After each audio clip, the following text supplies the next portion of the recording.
በጌታ ፊት እንደ ባሪያ እንደምንም ሆኖ እየተንከባለሉ ከመኖር ውጪ ሌላ አማራጭ የለንም። ምክንያቱም አንዴ የገባን ላይለቀን ነው ያዘን። አሁን ብዙ ሰው ይመስለዋል ዝም ብለን እንትን፣ ግን የተያዝነው አያያዝ ቀላል አያያዝ አይደለም። ባይዞ በቃ አይለቀንም። እኛ እንኳን ልቀቀን ብንል ጌታ አይለቀንም። አሁንም ያለ ነው እሱ ይዞን ነው እንጂ እኛ ለእሱ ተመችተ ነው አይደለም። ስሙ ብሩክ ይሆን። በእውነት በሁኔታዎች ሁሉ ፊቱን ሳይቀይር በድካም በብርታት መካከል ፍቅሩን ሳይቀንስ ቸርነቱን በየቀኑ እያፈሰሰ እኔ በጣም ነው ኤፌሶን ምዕራፍ 2 ከቁጥር ወደ 4 አካባቢ ይመስለኛል። ነገር ግን እግዚአብሔር በምሕረቱ ባለጠጋ ስለሆነ የሚለው ጥቅስ በጣም ነው የሚገርመኝ። አሁን እግዚአብሔር የምን ሀብታም ነው? የምን ባለጠጋ ነው? ቅድም ትላንት እንደው ከሆነ ሰው ጋር እያወራ ነበር።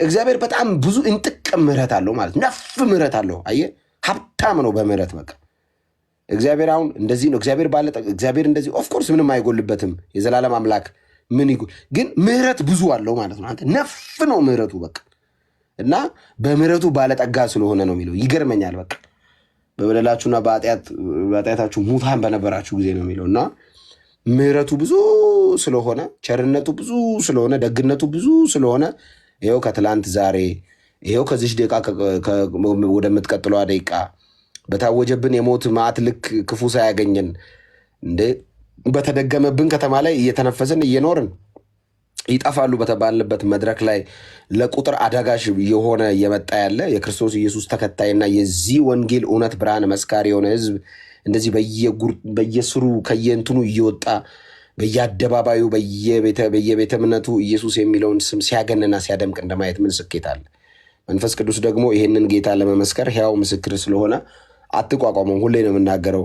መንፈስ ቅዱስን በማህበር ተደራጅታ አታጠፋውም። ባይዞ ቆይ ኢየሱስ እንዳይጠራ ብለህ አይደለም ስብሰባ ለምን እንዲህ የተባበሩ መንግስታት አይሰበሰብም? ይህን ስም አጠፋለሁ ብለህ የተሰበሰብክ ቀን ያኔ መቃብር ላይ ቆሞ አብቦ አንተ ጠፍተህ ስሙ ይገናል።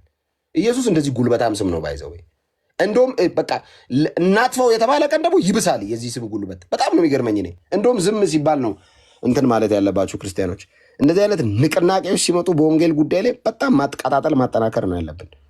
ጌታን ማጠናከር በቃ ማቀጣጠል ነው ያለብን እና አታጠፉትም ነው ኢየሱስ የሚለውን ስም መቼም ነው ማታጠፉት። ባይዘው በቃ እነ ጉተሬዝ ዛሬ የዓለም መንግስታት ተሰብስበው በቃ ዛሬ የምናወራው ብሎ እነ አሜሪካን እነ ራሽያ እነ ቻይና ሀያላን የሚባሉ ሀገራት ተሰብስበው ሌሎችም ትልልቅ ሀገራት በኢኮኖሚ የበለጸጉ በመሳሪያ የታጠቁ በኒውክሌር በቃ አንቱታን ያተረፉ ከተሞች ተሰብስበው በቃ ይህንን ስም ከክርስቲያኖች አፍ ላይ እናጥፋ ብለው ቢነሱ አይችሉትም። ይህን ስም ምንም ነገር ሊያጠፉ ይችላሉ፣ ኢየሱስን አያጠፉም። ምናልባት ዓለም ላይ ያለውን መብራትን እየተቀጣጠለው መብራት ሊያጠፉ ይችላሉ። ዓለም ላይ ያለውን የሕክምና መድኃኒት ሊያጠፉ ይችላሉ። ኢየሱስን ግን አይችሉትም። ሲጀመር ጌትነቱ ያለቀለት የበቃለት ጌታ ነው ኢየሱስ። ገብቶሃል? እና ኢየሱስ ጌታ ነው ብንል ለእኛ የዘላለም ሕይወት ነው ባንል እሱ ክብሩ አይቀንስም። ጌትነቱ ላይ ምንም አዋተን የሰጠነው ጌትነት የለም። እሱ የበቃለት ያለቀለት ጌታ ነው ባንል ይቀርብናል፣ ብንል እናተርፋለን። ኤርሚዬ 23600 ደርሷል። በእውነት ኦርቶዶክሳውያን ወንድሞች ካላችሁ መግባት ትችላላችሁ። ዳጊ አለ፣ ዜዶ አለ፣ የተወደደ ወንድማችን ኤርሚ አለ። ስለዚህ ኦርቶዶክሳውያን አንድ ቁጥር ጻፉ። ተባረኩ። ተባረክልን ወንድነት፣ ጸጋ ይብዛልን እንዳልክዬ። በእውነት ቴንኪዩ። እየተገረምንም ነው የሰማ ነው። እናም ደግሞ ያስደረከው እኔ በእውነት በእንዲህ አይነት ስፒድ በቃ ዋው በእውነት እንደዚህ አይነት እኔ ሰው አላየሁም። እኔ በዚች ጥቂት ዘመኔ እንደዚህ በፍጥነት ቃላትን አሰካክቶ ወረቀት እኮ ፊት ለፊቱ አስቀምጦ የተጻፈ ጽሁፍ እንኳን ራሱ የሚያነብ ሰው እኔ ከራሴ ጀምሮ እንኳን ራሱ እንትን ይልብኛል፣ ይምታታብኛል። እንደ ተማርም ብለው ያሉ ሰዎች ሁሉ ጭምር ማለት ነው። የፈለገ ቢሰለጥኑ የፈለገ እንትን ቢሉ ይሄ ጊፍትር ነው፣ ስጦታ ነው። እና ለእግዚአብሔር ክብር ይሁን። ቴንኪው ወንድምነት እንዳልክዬ፣ ጸጋ ይብዛልህ። እንቀጥላለን በዚህ ድምፅ የወንጌሉን እውነት የምስራቹን ቃል እንድትሰብክ ጌታ ስለጠራ ደግሞ ያንኑ እያረክ ስላለ እግዚአብሔር ክብር ይሁን። ያንን ዜና ስትሰራ ሁላችንን ሄደን የምናደርገው እና ሁላችንን ሪፖስት እናደርገዋለን፣ ሼር እናደርጋለን እና ጌታ ስሙ ይባረክ። እሺ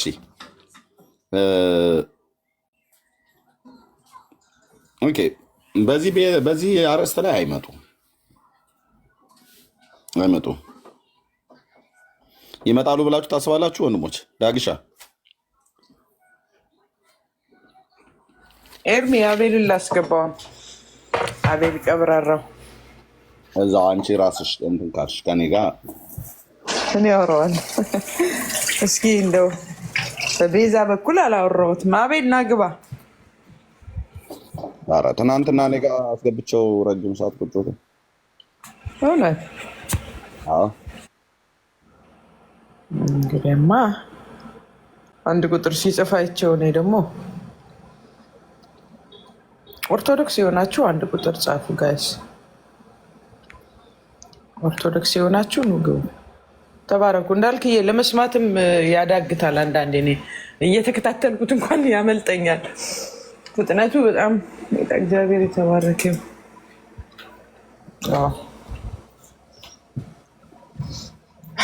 በዛ ለኩሉ ኢየሱስ ገስት ላይ ያሉት በጌታ ናቸው እንዴ? 7 ሰው ገስት ላይ ቼክ ያርጋቸው። አዎ ሰናይ ጌታ በጌታ ሁሉም ዳጊን እሱን ተጠራጥሬያለሁ። ዳጊ በጌታ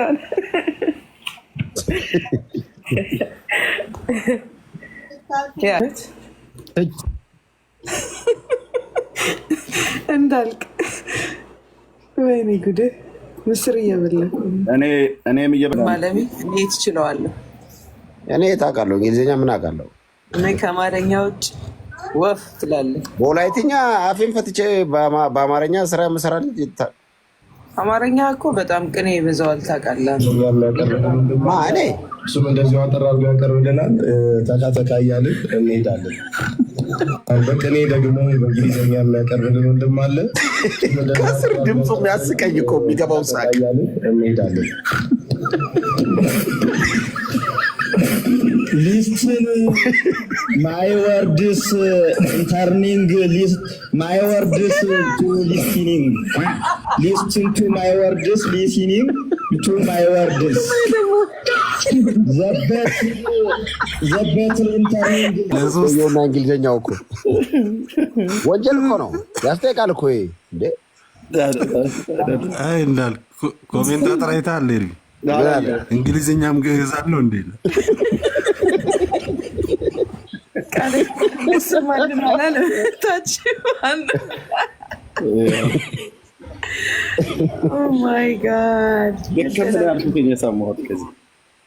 አዎ በጣም የእውነታቸውን ከሆነ በጣም ነው ሰው የሚያሳዝነው። ቃለ ሕይወት ያሰማል የሚለውን እርሚ ቃለ ላይፍ ያሰማል። ጴንጤ እኮ አልተቻለም እናንተ። በእንግሊዝኛ የት ያምጡት ቃለ ሕይወትን? ደግሞ በኩራት እኮ ነው የሚናገረው ወንድማቸው። ተረጋ ብሎ እንደዚህ መጨናነቅ እንደኛ ላብላብ አይለው።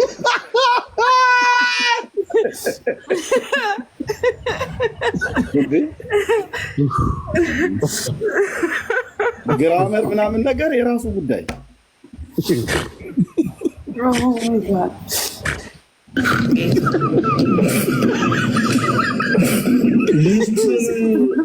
ማይ ወርድስ ኢንተርኒንግ ወርድስ ቱ ሊስቲኒንግ ሊስትን ቱ ማይ ወርድስ ሊስቲኒንግ የሚለው ስም ይበላል። ጆሮ የደገመው ቃለ ጆሮ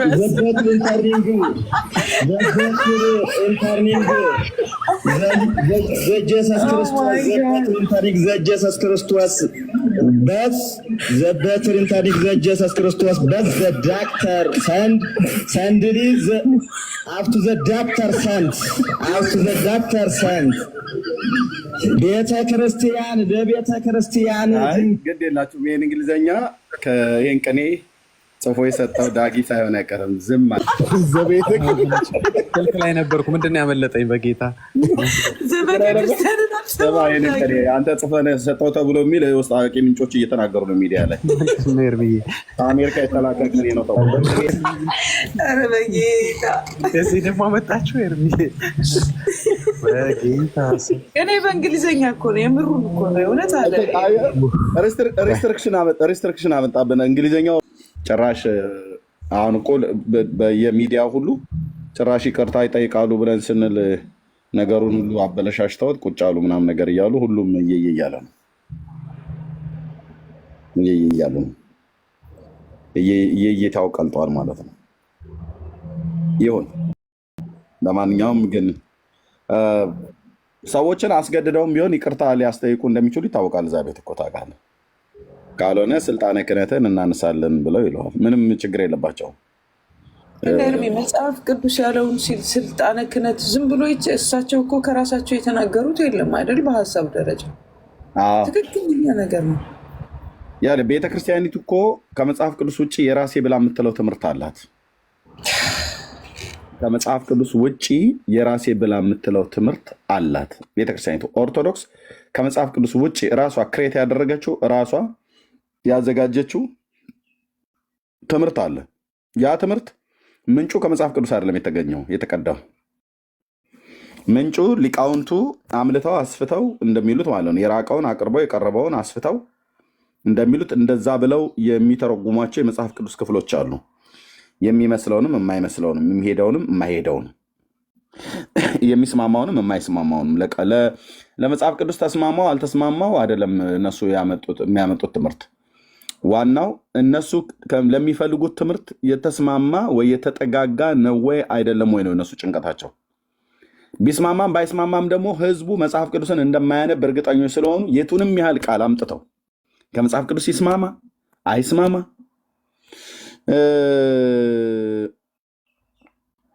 ብቻ በዜማ የሚሄድላቸው ከሆነ በዜማ በግጥም መልክ፣ ካልሆንም ደግሞ በትምህርት መልክ፣ ካልሆነ በአንድምታ ትርጓሜ ብለው አንድም ብሎ በሚል ይጨምሩትና ያስኬዱታል ማለት ነው።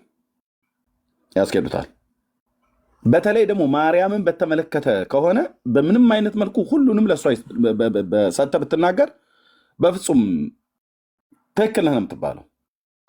ኤርሚ ባጭሩ መሰለ እዛ ቤት የመጣው አሁን የዚህ የትምህርት ጉዳይ የዚህ ሰው የንግግር ጉዳይ የነካው ከላይ አይደለም። የነካው ህንፃውን የነካው ከላይ አይደለም። መሰረቱን እንደነካው የምታውቀው ተንቀጠቀጠ ቤቱ። ለምን? መሰረቱ ክርስቶስ አይደለም። አይ ማርያም ላይ ነው ኤቭሪቲንግ ቤዝ ያደረገው። አይታል እንጂ ማርያም ላይ ቤዝ ባያደርግ ይህን ያህል አይንቀጠቀጥም ነበረ። እንዳለ ህንፃው ነው ሼክ ያደረገው። ገባ? ስለዚህ በዛው ተፎገሩ። ማን ላይ እንደቆመ ትምህርታቸው፣ አስተምሯቻቸው፣ በጠቅላላ ተቋሙ ምን ላይ እንደቆመ ወይም ቤተክርስቲያኑ ምን ላይ እንደቆመ በደንብ በሚያስፎግር ሁኔታ ነው የተነቃነቀው። ስለዚህ አሁንም ቢሆን በዚሁ አጋጣሚ እነግራችኋለን፣ ክርስቶስ መሰረት ያልሆነባት ቤተክርስቲያን ሁሌም እንደተደናገጠች ነው የምትቀጥል። ያ ለዘመናት መሰረታችሁ እናንተ ትክክል አይደለም፣ የሰው ስርዓት ትምህርት ላይ የሰው ትምህርት ላይ ነው፣ በተለይ ማርያምን መሰረት ያደረገ ነው ብለን ስንል ልክ ዳጊ እንዳለው ማለት ነው ብለን ስንል የለም እኛ አንድዬ መድዬ ጌታ ነው እንጂ መድኃኔዓለም ነው ዋናው ስላሴ ነው ምናምን ነገር ሲሉ ነበር። ኦኬ ዋናው ስላሴ አለመሆኑ የእውነት ዋናው ጌታና የጌታ ትምህርት አለመሆኑ ይታወቅ ዘንድ አሁን ጥሩ ማሳያ ሆነ። እዩ ዩቲዩብ ላይ ግቡና ግማሹ ፎቶቸውን እየዘቀዘቀ፣ ግማሹ በመልካቸው፣ ግማሹ በቋንቋቸው፣ ግማሹ በብሔራቸው በተወለዱበት አካባቢ፣ ግማሹ በተሾሙበት ሹመት ኮታ ለመሙላት ነው ምናምን ነገር ብሎ የማለት ሁሉ ጭምር አገልጋዮቹ ሲናገሩ የሰማሁት። አገልጋዮች ማለት ነው ኮታ ለመሙላት ነው ማለት ምን ማለት ነው? ያው ሰው ስለጠፋ ነው እኚህን ሰውዬ ያስገባናቸው ብሎ በጣም አደገኛ ፖለቲካ ነው ያለው። እኔ ለሚዲያ እዚህ ስለማይመጥን የአንዳንድ ሰዎችን ልብ ላለማሳዘን ብዬ በሚል እንጂ ቤት ውስጥ እንዳደገ ሰው ይኸው እንዳልክም እኔም አለን ቤት ውስጥ እንዳደገ ሰው እዛ ቤት ውስጥ እንዳለ ዘረኝነት የትም ቦታ ላይ የለም። የትም ቦታ እውነት ወንድሞች እናቶች፣ የትም ቦታ ሰውን በቋንቋና በመጣበት አካባቢ ነው የሚፈርጁት። በመጣበትና ከወጣበት ማህበረሰብና ከወጣበት ብሔር አቅጣጫ ነው የሚፈርጁት። እና እንዴት እንደሚንቁ ወንድሞች እናቶች፣ እንዴት እንደሚያጥላሉ ወንድሞች እናቶች። እንዴ ብፁዕ አቡነ ጴጥሮስ እኮ ናቸው የኦሮሞ ቄስና ምን የለውም እኮ ብለው ያሉት። ያው ላሳያችሁ ይችላሉ። ብፁዕ አቡነ ጴጥሮስ እሳቸው በተናገሩበት እኛ የተናገሩትን ማሳየት ምንም አያሳፍርም። ይሄ በጣም አደገኛ ዘረኝነት እኮ ነው። አደገኛ የሆነ ዘረኝነት ምን ማለት ነው? የእውነት ወገኖቼ ምን ማለት ነው? ከአንድ መንፈሳዊ አባት ይጠበቃል እንደዚህ? የኦሮሞ ሼካና ቄስ የለም ብሎ ያሉት ብፁዕ አቡነ ጴጥሮስ ናቸው። አሁን እንትን ተቀምጠዋል። ማን ነው ኒውዮርክ። ፖለቲካው ልነግራችሁ አልችልም። ቤት ውስጥ ያለ ፖለቲካ እዛ ማለት ነው።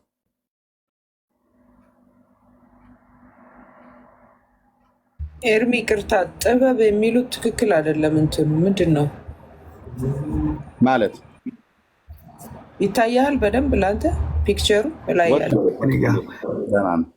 ናችሁ። ሰላም ነው።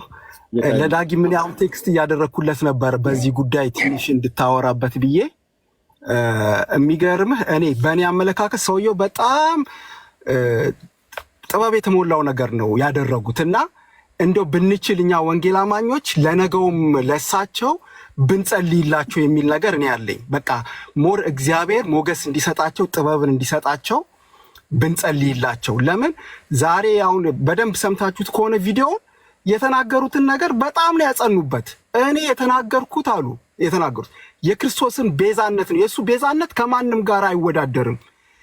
ሌሎች ብዙ ትርጉም ሲሰጡ ሰምቻለሁ። ጫማ፣ ገንዘብ ምናምን እያሉ እኔ ስለዛ አይመለከተኝም ነው ያሉት። እንደውም ሞር እንትናቸውን ከሰማችሁት እና ሞር ከዚህ በበለጠ እግዚአብሔር ጥበብን እንዲሰጣቸው ብንጸልይላቸው እና ይሄን ነገር እንድታዩት የሚል መልእክት ነው ያለኝ። ኤርሚዬ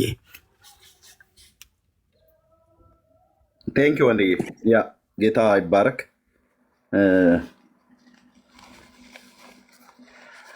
እሺ ሰናይት፣ እሺ ምንድነው? እስኪ ማክሽን ክፈችና አውሪ። ከአንድ ሰዓት ከአንድ ደቂቃ ከ45 ነው እስከ 2 ከ35 ሳኒ ማክሽን። እንደምን ናችሁ? ሰናይ ነኝ እኔ ወንድ ነኝ። እንዴት ናችሁ? ጌታ ይመስገን። አሜን አሜን። ስታዳምጠው የብፁዕ አቡነ ገብርኤል የይቅርታ እንትን ላይ ከ1 ደቂቃ ከ45 እስከ 2 ደቂቃ ከ35 ያለው ላይ በደንብ ነው የሚያብራሩት። ቤዛነት በ4 ይከፈላል ብለው ግን አስረግጠው እንደው የሚናገሩት ከኢየሱስ ክርስቶስ ቤዛነት ጋር ምንም የሚነጻጸር የለም። በተለይ ደግሞ ቤዛ የነበሩት ሰዎች እነ ሙሴም እንኳን ሞተዋል፣ ጨርሰዋል። ኢየሱስ ክርስቶስ በመስቀል ላይ በከፈለው ቤዛነት ግን እስከ ዘላለም እንደኖር ነው ብለው በደንብ እንደውም ጭራሽ ከተናገሩት በላይ አሁን ነው እንደውም አስረግጠው የተናገሩትና እውነቱን ነው። ወንዴ በጣም ሰፖርት ልናደርጋቸው ልንጸልይላቸው ይገባል። በጣም ቅዱስ ነገር ነው እንደውም የተናገሩት። ግን ያው እነዛ ያሉት ነገር ደግሞ በደንብ ኤርሚ፣ በተለይ እናንተ እንዳልክ በደንብ ታውቁታላችሁ። እዛ ቤት በደንብ የቆያችሁት፣ እኛ እንኳን አልነበርንበትም። ግን የሚገርም ነው እና ሰፖርት ልናደርጋቸው ይገባል። በጣም ልንጸልይላቸው ይገባል። ተባረኩ ኤርሚ። አሜን። ቴንክ ዩ ወንድማችን። ዋናው ብፁዕ አቡነ ገብርኤል የተናገሩትን ሀሳብ እንኳን ቢቀይሩት እኛ ለዘመናት ስንናገረው ስለነበረ መጽሐፍ ቅዱሳዊም ስለሆነ የወንጌል አማኞችም ሲናገሩት ስለነበረ ተሐድሳውያኑ እውነቱ በማንም አይታጠፍም። ግን ብዙ ጊዜ ስልጣንን እንቀማለን ብሎ በሚል እንደዚሁም ደግሞ ተናጋሪውም ግለሰብ ኢየሱስን የምሰብከው ጥቅም ይቅርብኝ፣ ክብርምና ዝናም ካለ እሱም ይቅርብኝ ብለህ ካልሆነ በስተቀር ዝናና ክብርን ካስቀደምክ፣ ታዋቂነትን ካስቀደምክ፣ መሰማትን፣ በዓለም መወደድህን መደመጥን ካስቀደምክ በምንም አይነት መልኩ አትሰብከውም። እግዚአብሔር ሲረዳቸው ነው በዓለም ተሰሚነታቸውና ታዋቂነታቸው እሱ ሳይዛቸው፣ እንደዚሁም በቤተክርስቲያን ውስጥ ደግሞ ካላቸው ፖዚሽን አኳያ በጵጵስና ማዕረግ ይሁን በክህነትም ይሁን በሚያገለግሉበት በዛ ሳይታጠሩ ሳይወሰኑ ወጥተው የፈለገው ነገር ይምጣ፣ ስደትም ቢሆን ይምጣ፣ መሰደብም ቢሆን መሰደድም ቢሆን ይምጣ ብለው ወስነው ለጌታ የሚኖሩ ጥቂቶች ሰዎች ናቸው። እግዚአብሔርም ደግሞ ስለረዳቸው ነው ያን የሚያደርጉት እንጂ አሁን ጌታ እግዚአብሔር ካረዳ በስተቀር በተሰሚነት ከሆነ ከነ ሂሩት በቀለ የበለጠ ተሰሚ ነበር በኢትዮጵያ ምድር ላይ ከነ ሙሉ ቀን መለሰ የሚያክል ዘፋኞች ትልልቆች። ማነው ሂሩት በቀለን አሁን የማያውቃት? አዲስ የመጣው ትውልድ ካልሆነ በስተቀር ማን ነው የማያውቃት? ጥላሁን ገሰሰ ተብሎ እኮ ቀጥሎ እነ ሂሩት በቀለ እነ ብዙነሽ በቀለ ነው እውቅ አርቲስቶች ከሚባሉት ተርታኮ ፋና ወጊ ተብላ ከምትባል እኮ እህት ናት። ከዛ ያን ሁሉ ነገር ትታ ለመምጣት ምንድነው የረዳት ተብሎ ይባል የእግዚአብሔር ጸጋ ነው። እነ ተፈራ ነጋሽን የሚያክል እነ ጥበብ ወርቅዬን የሚያክል ሌሎቹም እነ ዘሪቱ አሁን ዘሪቱን የማያውቃት አለ ይሄ ትውልድ? እህታችን ዘሪቱን የነበራት ተሰሚነት የነበራት ዝና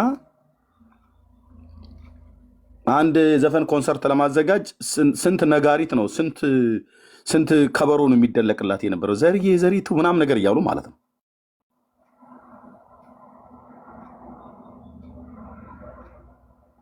እና ተሰሚነት ማለት ነው ተደማጭነት። እነ ጥበብ ወርቅዬ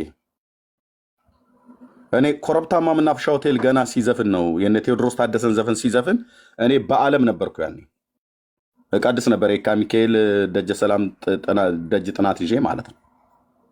ጥበብ ወርቅዬና ታምራት ደስታን ያኔ ነው የማውቃቸው። እና ጌታ ሲረዳው ነው መንፈስ ቅዱስ ሲረዳው ነው የካሴት ቤቱን ሰብሮ ይመጣ። እንዳልከው ስራችን እዚሁ ይታዩት በኢትዮጵያ ቴሌቪዥን ላይ እንግዲህ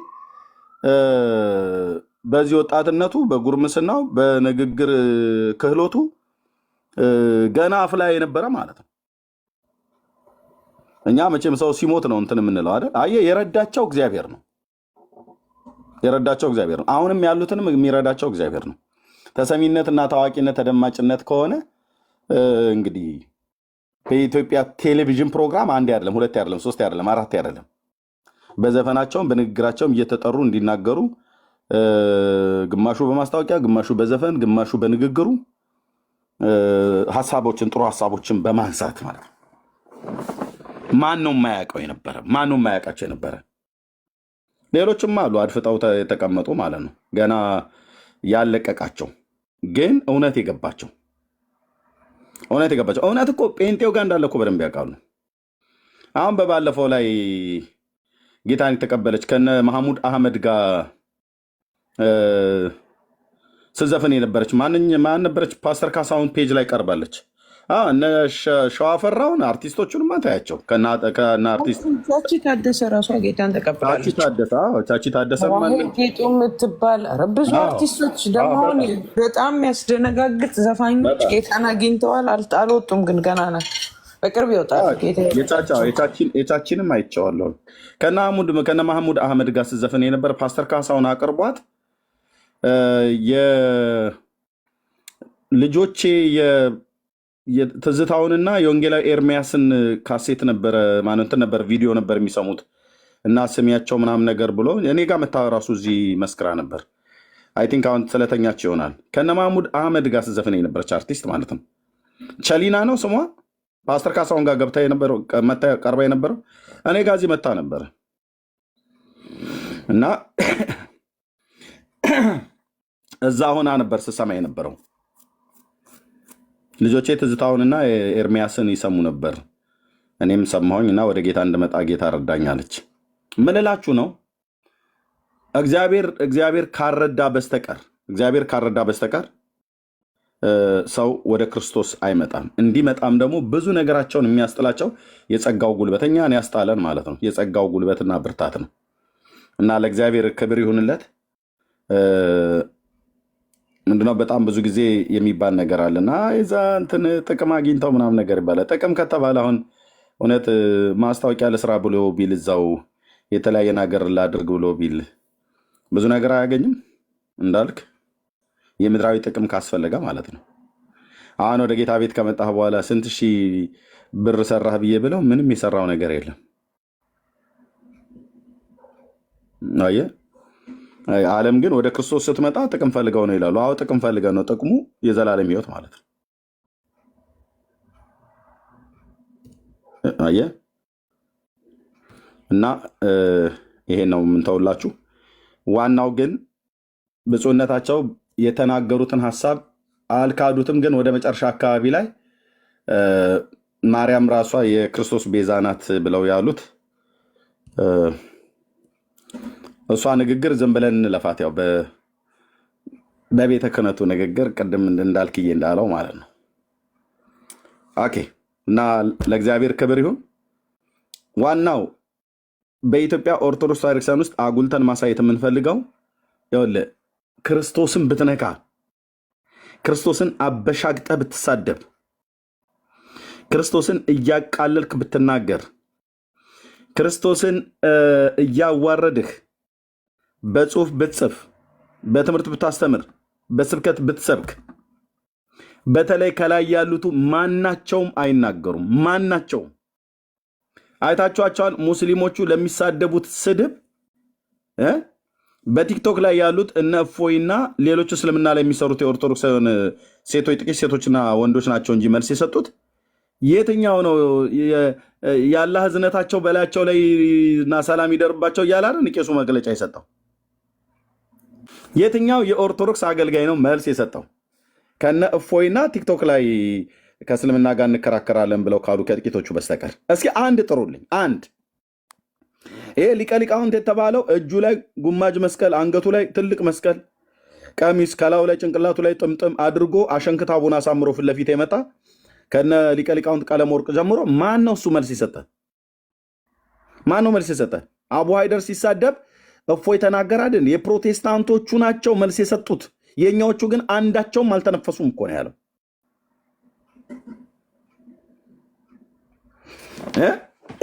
ቆይ ሞኝና ወረቀት የያዘውን አይለቅም ይላል ገበሬ። እፎይ ከጥቂት ሳምንታት በፊት ምን ብሎ የተናገረው በእስልምና ላይ? እዚህ እኮ ቪዲዮ አለኝ።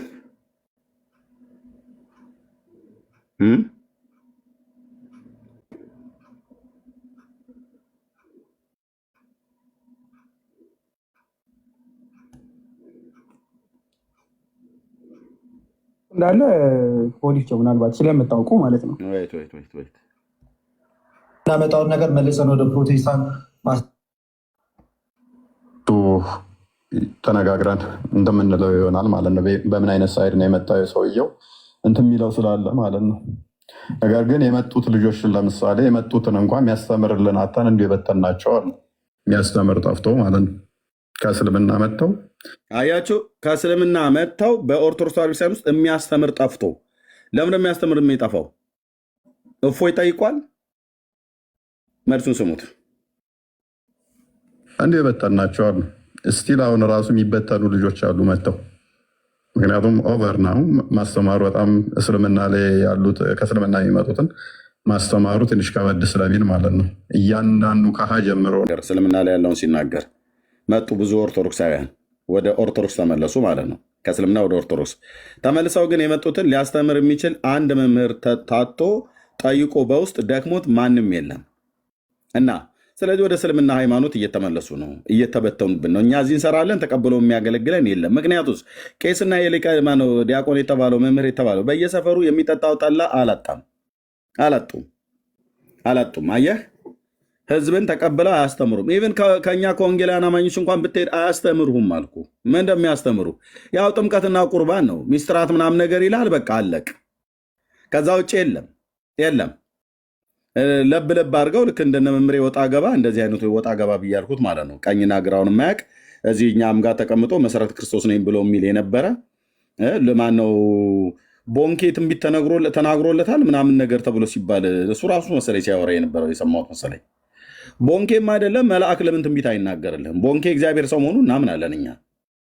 ግን ቦንኬ ትንቢት ተናግሮለት ነበረ ተብሎ ሲባል የነበረው ሰውዬ መሰረተ ክርስቶስ ቤተክርስቲያን ውስጥ ቁጭ ብሎ ቃለ እግዚአብሔር ያልነካው ሳያውቅ ግን ወጥቼ አገለግላለሁ እያለ በየአንዳንድ ትንንሽ ጉባኤያት እየተጠራ ልክ መንፈስ ቅዱስ እንደነካው እየመሰለ አክት እያደረገ ሲል የነበረው አየህ፣ የሆነ ቦታ ላይ ሲደርስ ጥቅም አሸነፋቸው። ወንድሞቼ ናቶቼ፣ እኔ ጋር በሬን አንኳኩተው እና እንከፍልሃለን ና ተመለስ ብለው ያሉኝ ደጋግሜ ነግሬያቸዋለሁ። እዚህ ሶሻል ሚዲያ ላይ በሬን አንኳኩተው ማለት በአደባባይ በግልጽ ባይመጡም እየደወሉ በውስጥ መቀመጫዋን አሜሪካ ሀገር ያደረገች ዲሲ ላይ በየወሩ የዛሬ 3 ዓመት አካባቢ ማለት ነው፣ የዛሬ 3 ዓመት ነው 2 ዓመት አካባቢ በየወሩ የኢትዮጵያ $100,000 የኢትዮጵያ ብር ልክፈል በዶላር እንዳጠይቀኝ ከፈለክ የዓመቱን ልስጥህ እና ተመለስ፣ በውጭ ሲኖዶስ በኩል ጨርስልሃለሁ በላ ያለች ገንዘብ ያላት ሴትዮ አለች። እዚሁ እስከ ተወሰነ ጊዜ ድረስ እየመጣች እቺ ምንድነች ምንድነች ነጩ አሞራ ጊፍት የምትሰጠው በጣም ዳክ የምትመስለ እንደ ምንድነው የምትባለው ስሟ እዚህ ጊፍት ላይ የሚሰጧት ሲሰጧት ነጭ ነች። ስዋን ነው ምናምን ነገር የምትባለዋል። እንደሷ አይነቷን ጊፍት ትሰጠኝ ነበር እዚሁ ቁጭ ብላ ማለት ነው። አለች እኮ ስሟን ቀይረው ነው እንጂ አንዳንድ አለች።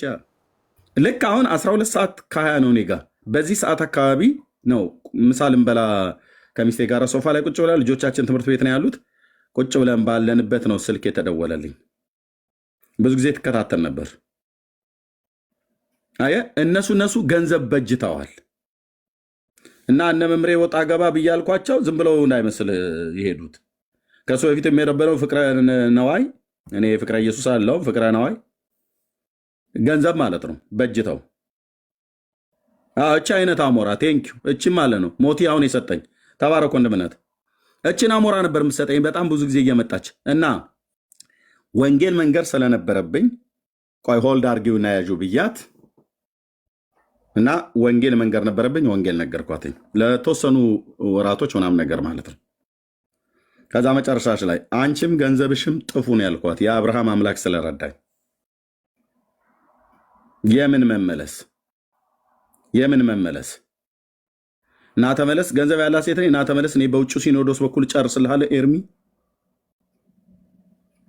እና በውጭ ሲኖዶስ በኩል ጨርሼልህ አሜሪካ ሀገር መተህ እንትን ብለህ ወደ እናት ቤተክርስቲያን ተመለስ። እዚህ እየተማራችሁ እየወጣችሁ እዛ የሰውን አዳራሽ የምታሞቁ ምናምን ነገር አላልችኝም። በጣም ደስ የሚለው ነገር ጌታ እግዚአብሔር ለዘላለም ስሙ ይባረክ። ወንጌሉን የተማርኩት ኦርቶዶክስ ቤተክርስቲያን ውስጥ ሆኜ ሳይሆን ወንጌሉን ያስተማሩኝ ወንጌላውያኑ ጋር መጥቼ ነው እየገለጡ ያስተማሩ። ኦኬ መጽሐፍ ቅዱስ መቼ ገልጣ ታስተምርሃለች ኦርቶዶክስ? እና ምልላችሁ ነው እንደዚህ አይነት ሰዎች እንደነዚህ አይነት ሰዎች ሁሉ ጭምር ሳይቀሩ ወደዛ ሄዱ አይደል? ትምህርት አላስተማሯቸውም። አሁን ተመልሰ የተባለው ሰውዬ በአንድ አርዕስት ከኔ ጋር ናገባ ብዬ ብለው ሰማይ ምድሩ ነው የሚጠፋው። ሰማይ ምድሩ ይዞርበታል። ትምህርተ ሥላሴ ቢባል ነገረ ክርስቶስ ቢባል ጥምቀት ቢባል ትንሣኤ ሙታን ቢባል ቁርባን ቢባል ማለት ነው ሰማይ ምድሩ ይዞርበታል። ለምን አላስተማሯቸውም? አያስተምሯቸውም። አዎ ዶክተር ነጽ እውነቴን ነው። ምንም ነገር እንትን አላለችም። እና የእግዚአብሔር ቃል እውቀት ከሌለህ በእግዚአብሔር ቤት ውስጥ እኛ ቤቱም ራሱ ሆናችሁ ቁጭ ብላችሁ ትምህርት እውቀት ሳይኖራችሁ ሳትማሩ ሳታነቡ ሳታጠኑ አገልግሎት የጀመራችሁ ሰዎች መጨረሻ ላይ የሆነ ግልብልብልብልብል ብለህ ነው የምትጠፋው። እና ኦኬ ምን አለን ወንድምነት? እሺ ዜድ ወንድምነት ኦኬ ምን አለ እፎይ? ቢያንስ ወደ እስልምና ሃይማኖት ከሚሄዱ ወደ ወንጌላውያኑ ሂዱ። ምክንያቱስ ነገ ሚስቴ ሊነጥቀኝ ወንጌላዊው ነገ ገጀራ ይዞ ሊገለይ ሊያርደኝ አይመጣም አለ። ነፍሰ ገዳዮች እንዳልሆንን በራሳቸው ልጆችና በራሳቸው አፍ ተመሰከረ ማለት ነው።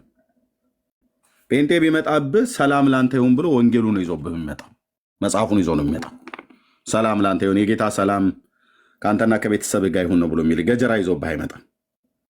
እና የሚያስተምራቸው ስላጡ ዝም ብለው በከንቱ ከሚበተኑ እና ከዛ ቀጥሎ ደግሞ እኛ ወንጌላውያን አማኞች እስልምና ላይ ምን ያህል እንደምንሰራ ይዞብኝ አይመጣም። ሚስቴ ሊቀማኝ አይመጣም። ጂዚያ ማለት እንግዲህ ቴንኪ ወንድምነት፣ አንተ መጽሐፍም ላይ በቅርብ እናስተዋውቃቸዋለን። ወንድምነት ዜድዬ የጻፈው መጽሐፍ አለ። እኔ ለማንበብ እድሉን አግኝቻለሁኝ። እዚህ በፒዲኤፍ ልኮልኝ፣ ለማንም አይላክም። ላክ እንዳትሉኝ በውስጥ ብትሉኝም ለማንም አልክም እና ለህትመት አብቅቶታል። በጣም ወሳኝ የሆነ መጽሐፍ ነው የጻፈው። እያነበብኩት ነው። እስልምና ላይ በጣም ብዙ ወገኖች ጽፈዋል ብዬ ማለት አልችልም። ተጽፏል ግን በቂ ተጽፏል ግን ብዬ አልልም። ይህ መጽሐፍ ወንድምነት ዜዶ ያዘጋጀው ለህትመት የቀረበ መጽሐፍ ነው። ለእስልምና ሙግት የቀረበ ምላሽ እና ከሰማይ ወደ ሰማይ ብሎ የሚል አርዕስት ነው ያለው። ዜድዬ ማለት ነው። ጌታ እግዚአብሔር ይረዳናል። ለእኔ ፒዲኤፉን ለከውልኝ እያየሁት ነው። እስልምና ላይ በጣም ጥቂት ሰዎች ናቸው መጽሐፍ የጻፉት ወገኖች። እኔ ጋር እንኳን ቢያንስ አይዶ ነው ማነው መጋቢ ሰለሞን ነው የሚባል በተሐድሶ ላይ ያለ ወንድም አንድ የጻፈው መጽሐፍ እዚህ ጋር አለ። ከሱ በቀር ሌላ መጽሐፍ የረባ እንኳን መጽሐፍ ራሱ እንኳን አላገኘውም። እና እንደዚህ አይነት መጽሐፍቶችን የሚጽፉት አውቃላችሁ። ዜዶ እስልምና ላይ እዚህኛ ወንጌላውያን አማኞች ወንድማችን ነው። በአዲስ ኪዳን ካህናት ቤተክርስቲያን ዮኒያ ነው የሚያገለግለው። እዚህ ከኛ ጋር በወንጌላውያን በኦርቶዶክሳውያኑ ላይ ብቻ ሳይሆን በአይሁዳውያኑ ብቻ ሳይሆን እስልምናም ላይ በጣም ከሚሰራ እግዚአብሔር በሰጠው የወንጌል ሰባኪነት በጣም እየተጋ ያለ ወንድም ነው። እግዚአብሔር አምላክ ይረዳናል። ይህንንም መጽሐፍ ጌታን ለማገልገል የምትፈልጉ ወገኖችና ወንድሞችና እህቶች ራሳችንን በብዙ በእግዚአብሔር ቃል ማዘጋጀት አለብን። ለሚጠይቁን ሁሉ ማለት ነው። እኔ በነበርኩበት ኢትዮጵያ ጉባኤ እግዚአብሔር ቤተክርስቲያን ኦርቶዶክስም ላይ ብዙ ኮርስ አይሰጥም፣ ግን ኦርቶዶክስም ላይ በተለይ እስልምና ላይ ግን ኮርስ ይሰጥ ነበር። ፓስተር ደጀኔ አብርሃም የሚባል ፓስተር በጣም እስልምና ላይ ኮርስ ስልጠና ሲሰጠን ነበር እና ስለ እስልምና ያለኝ እውቀት በጣም ምንም አልነበርም። ትንሽ ነው እንኳን ብዬ አይደለም፣ ግን በተወለድኩበት አካባቢ ላይ ሙስሊም እና ክርስቲያኑ ቢበዛም ግን እውቀቴ በጣም ትንሽ ነበር። ታሪኩን አላቅም ነበር እና እነሱ ሲያስተምሩ ነው በቸርች ደረጃ ስለ እስልምና ሃይማኖት፣ ስለ መሐመድ ህይወትና ታሪክ ኖ በፒዲኤፍ አልክም እህትየው ማን ይኖህ ኖ አይላክም። ፒዲኤፍ ጋና ህትመት ላይ አልወጣም። ይሄ ወንድምየው እንደ አንብብ ብሎ ነው የሰጠኝ። ለማንም አልክም ፒዲኤፍ እና ሲታተም በቅርብ ጌታ ቢረዳ ወደ ህትመት ይገባል።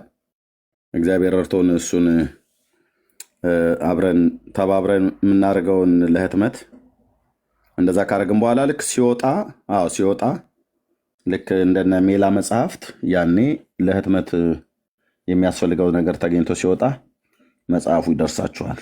ይጻፉ ወንድሞቻችን በእውነት ኦኬ።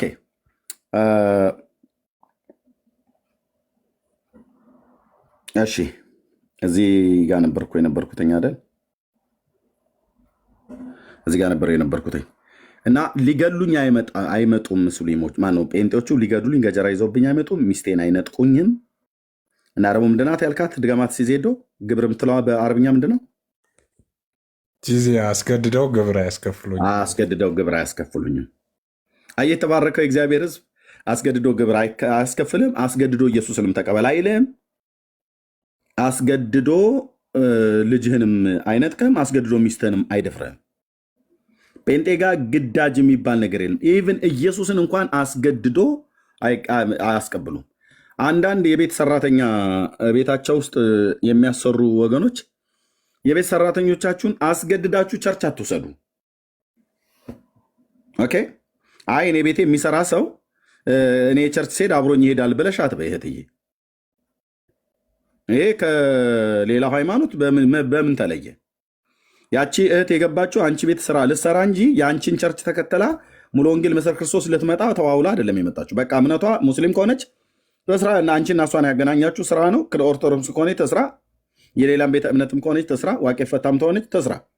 ከዛ ውጭ እኛ እሑድ ነው ዛሬ ኑ ተነስተን ተሰብሰብን ሁላችን ቤተሰብ እንሄዳለን ምናምን ነገር ኦኬ። ቸርች የምትሄጂ ከሆነ መሰረተ ክርስቶስ ቃለ ሕይወትም የትኛውም እኛ ጋር ሂዱ፣ እናንተ ሂዱ ለማምለክ። እሷ መሄድ አልፈልግም እትዬ ብላ ካልችሽ ተያት እህቴ፣ ተያትና ቤት ትቀመጥ፣ ስራ ትስራ። የግድ የለም መሄድ አለብሽ ምናምን ነገር ኖ። ሳይወዱ በግድ አትውሰዷቸው። እንደዛ የምታደርጉ ሰዎች አንዳንዶች የሰማሁት ስላለ ማለት ነው። እንደዛ አታድርጉ። ከሰማችሽ ቤት ውስጡ ራሱ እንኳን ከሰማችሽ ቁጭ አድርገሽ ፍቅርን አሳዩቸው። በመጀመሪያ ፍቅርን አሳዩቸው። እውነተኛውን ጄኒውን የሆነ ክርስቶስን ፍቅር አሳዩቸው። ኢቨን ቁጭ ብላችሁ እንኳን ቤት ምግብ ስትበላ ጸልይ እንደኛ አመስግኛ አትበያት። ራሷ በስመ አብ ወወልድ ወመንፈስ ቅዱስ አሐዱ አምላክ ብላ ትብላ። ሙስሊም ከሆነች ቢስሚላሂ ብላ ትብላ። እኔ ቤት ውስጥ ቢስሚላሂ እንዲባልብኝ አይፈልግም ብለሽ ካልሽ በቃ ሴት ያችን እህት መቅጠር አልነበረብሽም ቤትሽ ውስጥ። አሳያት፣ እዛው ፍቅርን አሳያት፣ ፍቅርን አሳዩ። ስትበላ ቢስሚላህ ብላ ከእስልምና ከሆነ የመጣችው አንቺና እሷን ያገናኛችሁ ስራ ነው። በቃ ጥቁረስና ትብላ። ወደ ጌታ ልታመጫት ፈለግሽ፣ በግድ እኔ ላመስግንልሽ በጌታ በኢየሱስም ብለሽ እንጀራው ላይ ብትይ ዞር እስቲ ልደፋው ትችላለች እንጀራውን። ወይ ደግሞ ሆዴን አመመኝ አሁን መብላት አልፈልግም ብላ ቁጭ አድርጋው ዞር እስቲ የአንችን ኢየሱስ ብላ ትደፋዋለች ማለት ነው። ኖ እንደዛው ቢስሚላይ ብላ ከበላችም ትብላ፣ በስመ አብ ብላ ከበላች ትብላ፣ ኦርቶዶክሳዊ ከሆነች ማለት ነው። ታዲያ እንዴት ነው ወንጌል የሚሰበከው? ወንጌል የሚሰበከው ከሌሎች አሰሪ ሴቶች ጎረቤቶች ውስጥ ካሉት ይልቅ በመልካም ጠባይ፣ በመልካም የክርስቶስ ፍቅር፣ በልጆችሽና በእሷ መካከል ልዩነት ባለማሳየት። ለምሳሌ ወንድሞች እናቶች፣ ለምሳሌ ደሞዟ 1000 ብር ቢሆን ለልጆችሽ ልብስ ስትገዢ ለእሷም ከራስሽ ገንዘብ ልብስ ግዥላት፣ ከደሞዟ ማትነኪው። አንዳንዶቹ ልብስ ይገዙላቸውና አስደስቷቸው ከልጆች አለዩም ብለው እና ደሞዝ ሲሰጡ ግን ባለፈው ትዝ ይልሻል የገዛሁልሽ ቀሚስ ብለው ይቆርጡባታል። ኖ ኖ ኖ ኖ፣ ደሞዟን ስጫት፣ ልብሷንም ግዥላት። ልብስ ከገዛሽ ግዥላት፣ ካልገዛሽም ተዩ፣ ችግር የለው። ንፉግነት ነው የሚታየው። አትለዩ። በተለይ የወንጌል አማኞች የሆናችሁ ወንድሞች እህቶች፣ ከቤቱ ሰራተኛ ያላችሁ ለእናንተ በተሰራበት ድስት የተሰራን ወጥ እሱን አብረው እንዲበሉ አድርጉ እንጂ ሌላ የሰራተኛ ወጥ ብላችሁ አታሰሩ። ወንድሞቼ ጌታ እጅግ ነው የሚያዝ ነው። እጅግ ነው የሚያዝ ነው። ምን አሳያችኋቸው? ምን አሳየሻቸው? እናንተ የምትበሉት ወጥ ውስጥ 2 ማንኪያ ቅቤ፣ ሾርባ ማንኪያ ቅቤ ጨምረሽ ቅቤውን በነካበት በዛው በማንኪያው ቅቤው እንደዚህ አራግፈሽ እነሱ የሚበሉት ውስጥ ያንን ባዶን የተራገፈ ማንኪያ ስለጨመርሽው ቅቤ ነካው ማለት አይደለም። በደንብ ነው የሚያዩት። በወቅቱ ላትናገር ትችላለች። በደንብ ነው የሚያዩት። አይ እትዬ እነሱ እኮ አይ ጴንጤዎቹ በጣም እግዚአብሔርን ይፈራሉ። በጣም የሚገርምሽ እምነቷ ጴንጤ ናት። እዛ ጋ አንቺ ፊት ላታወራው ትችላለች እህቴ። ስለ አንቺም እንዲወራ ቀንደ መለከትም እንዲነፋ አይደለም ያንን ማድረግ ያለብሽ። አንቺ ግን እህቴ፣ ታላቋ እህቴ፣ አንቺ ግን ታናሿ እህቴ፣ ያገባሽው በትዳር ያልሽ የዚህ ዓለም ገንዘብ ጌታ ስለሰጠሽ ሰራተኛ ቤት የቀጠርሽው አንቺ እንዲጠራ የሚፈልገው አንቺ ላይ አንቺ ቤት ውስጥ ደምቆ መታየት ያለበት ሰራተኛሽ የሚሆን ሌሎች እንግዶች ሲመጡ ማሳየት ያለብሽ ክራይስትን ነው። በምን? በኑሮ እንደ አሰሪና እንደ ሰራተኛ ልትከባበሩ ይገባል። ይሄ ማለት አቻ ባቻ ይሆን ማለት አይደለም። ይሄ ማለት አንቺ የምተኝበት አልጋ ላይ ሰራተኛዋም ትተኛ አላልኩሽም። ኖ፣ እሱ ቦታ ያንቺና ያንቺ ብቻ ነው። እሱን አይደለም ያልኩት። ግን በመብል አትነጥሏቸው። ልብስም ስትገዙ አትነጥሏቸው። ቸርነትን አድርጉላቸው። ፍቅርን አሳዩቸው። ቸርች እንውሰድሽ ብለሽ ብትጎትቻት አልሄድም ትልሻለች። እሱን ታዩና ፍቅርን አሳያት። ፍቅርን ስታሳያት እራሷ እትዬ መቼ ነው ቸርች የሚሄዱት ይዘውኝ ሂዱ ብላ ትልሻለች። እኔ እዛ ሙሉ ወንጌል የሚሄዱበት ቸርች ከእርሶ ጋር አብሬ መሄድ ይፈልጋሉ ከልጆችዎት ጋር። እዚህ ቁጭ ብዬ ቃና ከማይ ሁዱ እርሶ እስኪመጡ ድረስ ከማይ እዛ ከእርሶ ጋር መሄድ ይፈልጋለሁ ብላ ትላለች። ስትሄድ ደግሞ አንደኛ እዚህ አንቺ አስቀድመሽ በኑሮ የሰበክሽው ስብከት አለ ጓዳሽ ውስጥ። የክርስቶስን ፍቅር አሳይተሻታል። በልጆችሽና በእሷ መካከል ልዩነት አላረግሽም። በሚበሉት ነገር አንድ አይነት ድስት ውስጥ የተሰራን ነገር ትበላላችሁ። ኢቨን እንኳን ብታጡ እናንተ ዋናውን በልታችሁ ጠራጊውን እንኳን ቢበሉ ትሻለ። ከዛው ድስት ውስጥ የተለየ ድስት እንዲሰሩ አታድርጉ። ጌታ በዚህ አይከብርም። እና የቤት ሰራተኞቻችሁን ወንጌላውያኑ መጥተው አይሰብኩም። ፓስተሮቹ መጥተው አይሰብኩም። የት እናገኛቸዋለን? እንደኔ አይነቱ ወንጌላዊ የት ያገኛቸዋል? ለመንገር የወራዊ ፍቃዳቸው አንዴ ነው። እሱንም ከዚህ ሰዓት እስከዚህ ሰዓት ድረስ ተብሎ ተመድቦ ማለት ነው። እና እናንተ ናችሁ የምታገኟቸው እዛው ከዓመት እስከ ዓመት ከወር እስከ ወር ታውቃላችሁ። በዓመት ውስጥ 12 ቀን ብቻ ነው ከቤት ውስጥ የሚወጡት። ይሄም በደል ነው፣ በደል ነው ወንድሞች እናቶቼ፣ በደል ነው። ምን አለበት የተወሰነ ሰዓት ወጣ ብላ ተናፍሳ ብትመጣ። የአብርሃም አምላክ ምስክሬ ነው። እኔ በቤቴ በሀገር ውስጥ ሆኜ እንደዚህ አይነት ሰራተኛ ብቀጥር በሳምንት 1 ቀን እረፍት ሰጣቸዋለሁ። ምን አለበት ወጣ ብለው ይምጡ፣ ወጣ ብለው ይምጡ። እንዳትወጪ በቃ ያ ወር ይናፍቃቸዋል። ተቃላችሁ። አንዳንዶቹ ስልክ ለመደወል እንኳን ጌታ የተጸየፈው በብሉይ ኪዳን አንዱ በእስራኤል ሕዝብ መካከል ይሄን ነበር። ኢዮቤልዩ አያወጧቸውም፣ በባርነት ይገዟቸዋል። 6 ዓመት ገዝተው እንኳን በ7ኛው ዓመት ኢዮቤልዩ አያወጧቸውም። ቢያወጧቸው መልሰው ያስገቧቸዋል። በነቢዩ ኤርሚያስ ዘመን በተለይ እናንተ ወንድሞቻችሁ ላይ እንደዚህ ለረፍት እንዳትለቁ ኢዮቤልዩ እንዳሰጧቸው እንዳደረጋችሁ እኔ ደግሞ የባርነትን ቀንበር አጭንባችኋለሁ አላቸው እግዚአብሔር።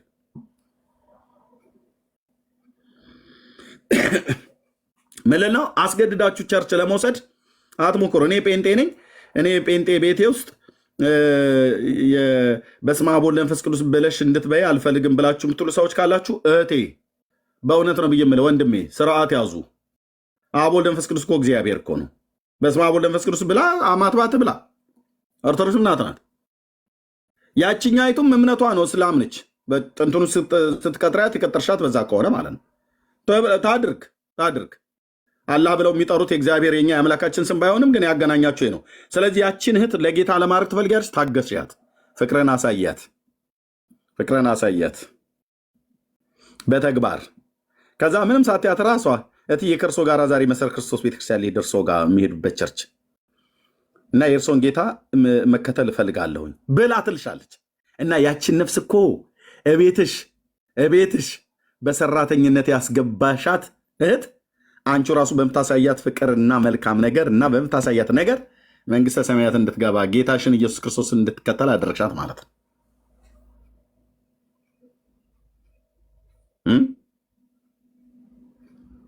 ወንድሞች ኦኬ። ስለዚህ አደራ ፕሊስ፣ ሰው ያያል። ዛሬ ህፃናት ናቸው ብለን የምንላቸው ሰዎች ምን እየተናገርን እንዳለን ምን እያደረግን እንዳለን ያውቃሉ። ልጆቻችሁ እንኳን ራሱ ያውቃሉ። ቤት ውስጥ ልጆቻችሁ እማዬ ግን ምናምን ብሎ ሲልሽ ልጅሽ ሰራተኛሽ ላይ የምታደርሽውን በደል ትክክል አለመሆኑን ነግሮ ልጅሽ እማዬ ግን አፍህን ያዝ፣ እሺ ዝም በይ፣ አፍሽን ያዥ፣ እኔ ቤቱን የምመራው ብለን ስንል ልጆቻችን ይሰማሉ። እና ደግሞ ቸርች ሄደን ደግሞ ሃሌሉያ ስንልም ደግሞ ያያሉ። በቤት ውስጥ ለሰው የምንሰጠውን ፍቅር ሳይሆን ጥላቻ ያያሉ። ቸርች ውስጥ ሄደን ደግሞ በፍቅር ምናምን ነገር ብለን ስንባል ደግሞ ያያሉ። አታድርጉ ወንድሞች እናቶች፣ አታድርጉ። አናድርግ፣ በፍጹም አናድርግ። እኔ በጣም ተጣልቻለሁኝ። አንድ ስሟን የማልጠቅስላችሁ ሁሌ ማወራት ሴትዮ አለች።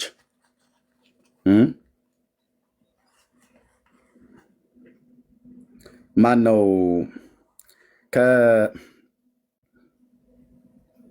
ከፍሬንድሽፕ ህንፃ ጎን ያለ ብዙ ጊዜ ይጠፋኛል። ዴች ገዳ ታወር፣ ዴች ገዳ፣ እዛ ላይ ፉድ ኮርት ነበረ። በማናጀርነት ሰርቻለሁኝ እና ይደረግ የነበረው ግፍ በጌታ የሆነችዋ እህቴ ነበረች እንደዛ የምታደርገው።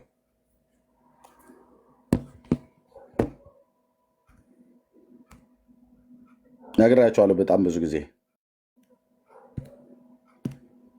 እዛ የሚሰሩ ሰራተኞች በቀን ሲሰሩ ሰዎች ከሚሰጣቸው ቲፕ ይሄ ጊፍት ስጦታ ማለት ነው፣ ማኪያቶ ጠጥተው 50 ሳንቲም የሚመለስም ከሆነ 50 ሳንቲም፣ ብርም የሚመለስ ከሆነ ብር 10 ብር ሰጥተው ወይ 5 ብር ሰጥተው የሚመለሰውን መልስ አንዳንዱ ዝም ብሎ ይተውላቸዋል፣ አንዳንዱ ደግሞ ግማሹን ወስዶ ግማሹን ይተውላቸዋል።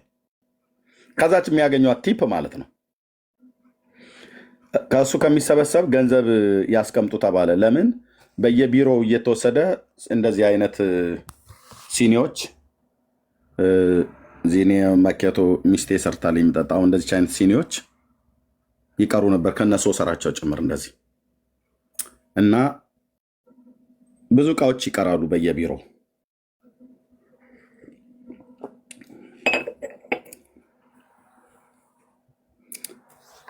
ወራዊ ቆጠራ ሲደረግ እቃው ይጠፋል። እውነትም ነው፣ እንደዛ መሆን የለበትም። የሰራተኞች ንዝህላልነት ስላለ አያመጡም። የወሰዱትን ይረሳሉ። በየፍሎር ላይ ይደረጋል። ግማሹ ይሰበራል፣ ግማሹ ሌላ ሰው ይዞት ይሄዳል።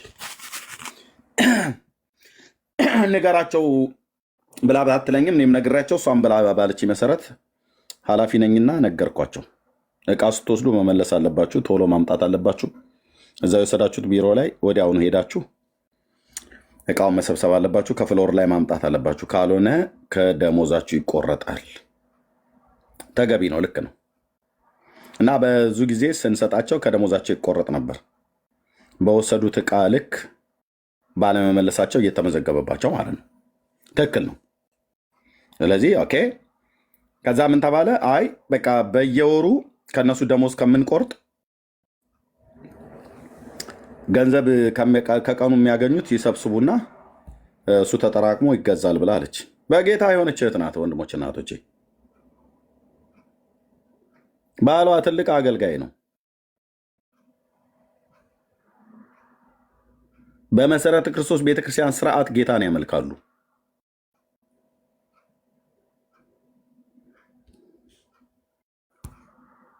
ከሌላ ድርጅት ላይ አስጠርታኝ ነው ያመጣችሁ። ታማኝ የሆነ በጌታ የሆነ ግን ታማኝ የሆነ ሰው አምጡልኝ ብላ ማለት ነው። በሰው ነው አስጠርታኝ ያስመጣችኝ እና በየቀኑ ከሚያገኙት ቲፕ ገንዘብ እንዲቀመጥ ተደረገ።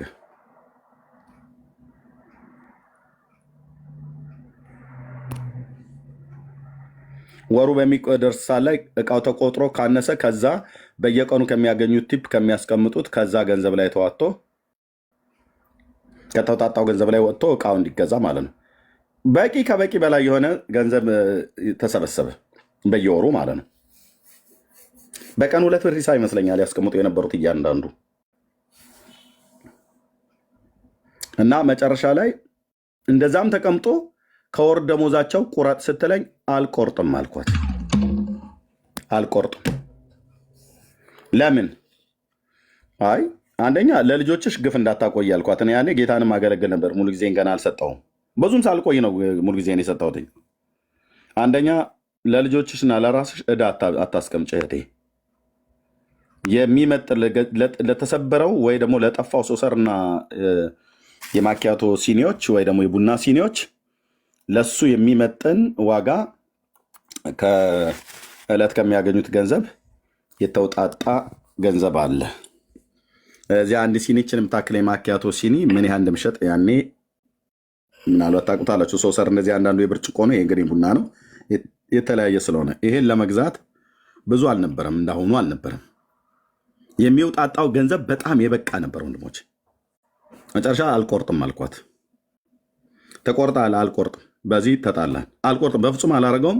ልንገርሽ አልኳት ስሟን ጠርቼ እንደ እግዚአብሔር እዚህ ጋር አንቺ ድርጅቶች ውስጥ ብትቀጥሪኝም እግዚአብሔርን የምሰማ ጌታን የምፈራ ዘመኔን ሁሉ የሰጠው አገልጋይ ነኝ አልኳት። ሙሉ ጊዜም ባልሰጥም ግን አገልጋይ ነኝ። እዚህ አሁን ለጊዜው አንቺ ጋር እሰራለሁኝ።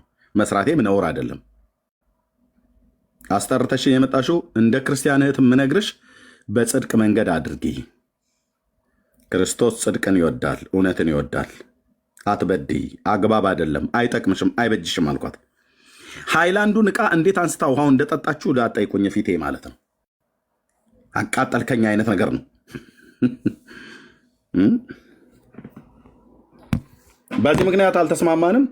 ዩኒፎርምን አስረክበኛለችኝ፣ አስረከብኳት።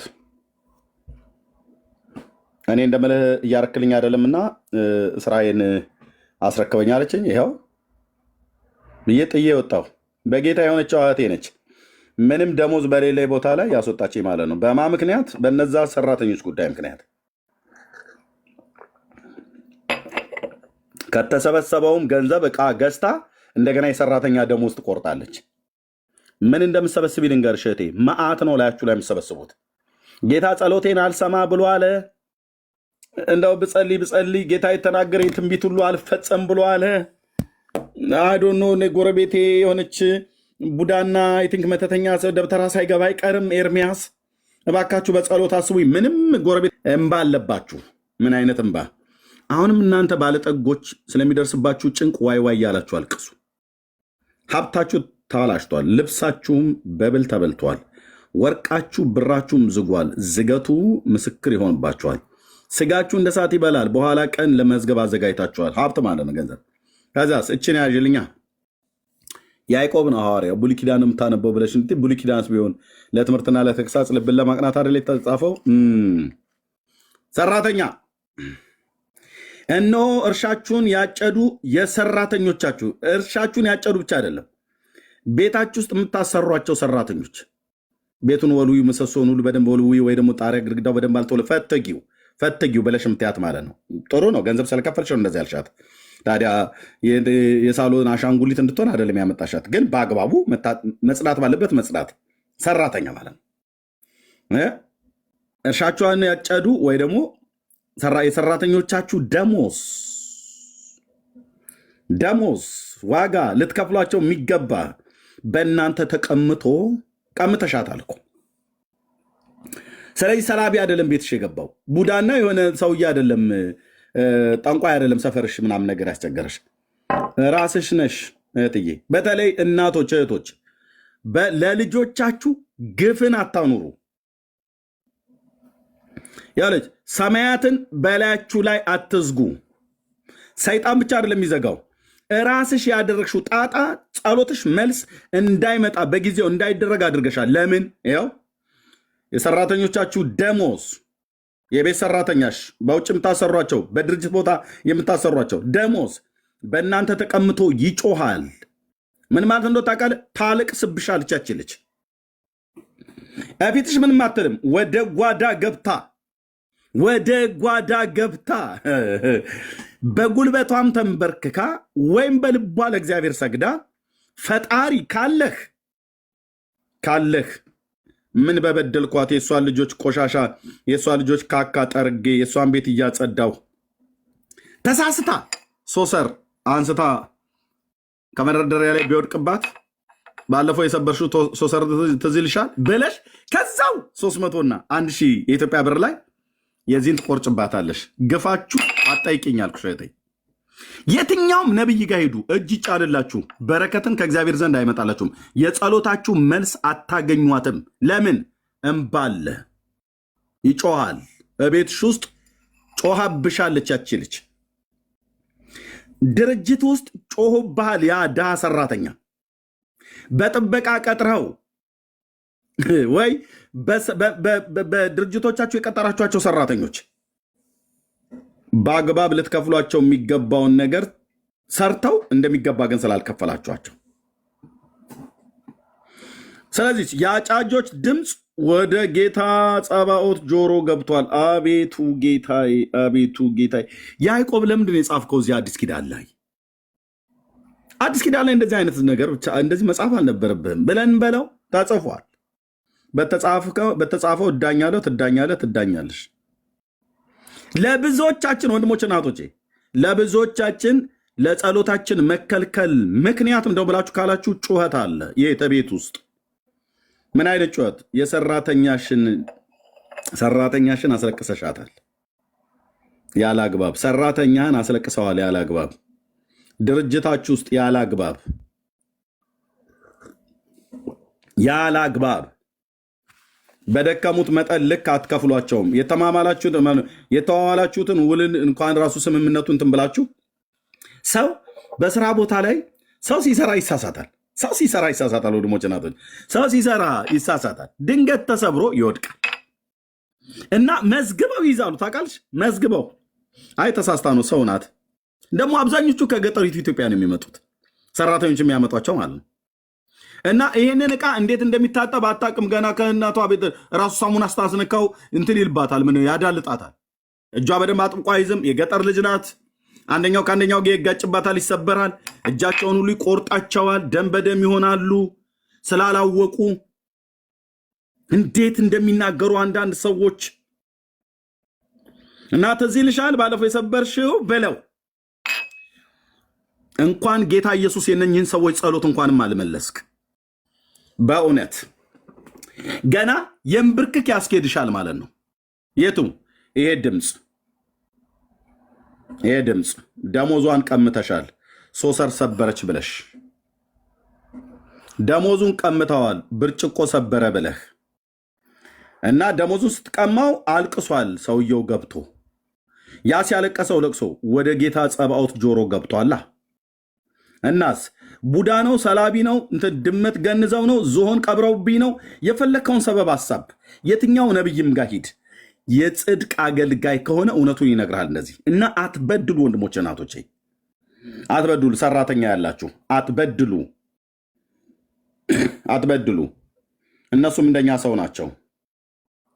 ቸርነትን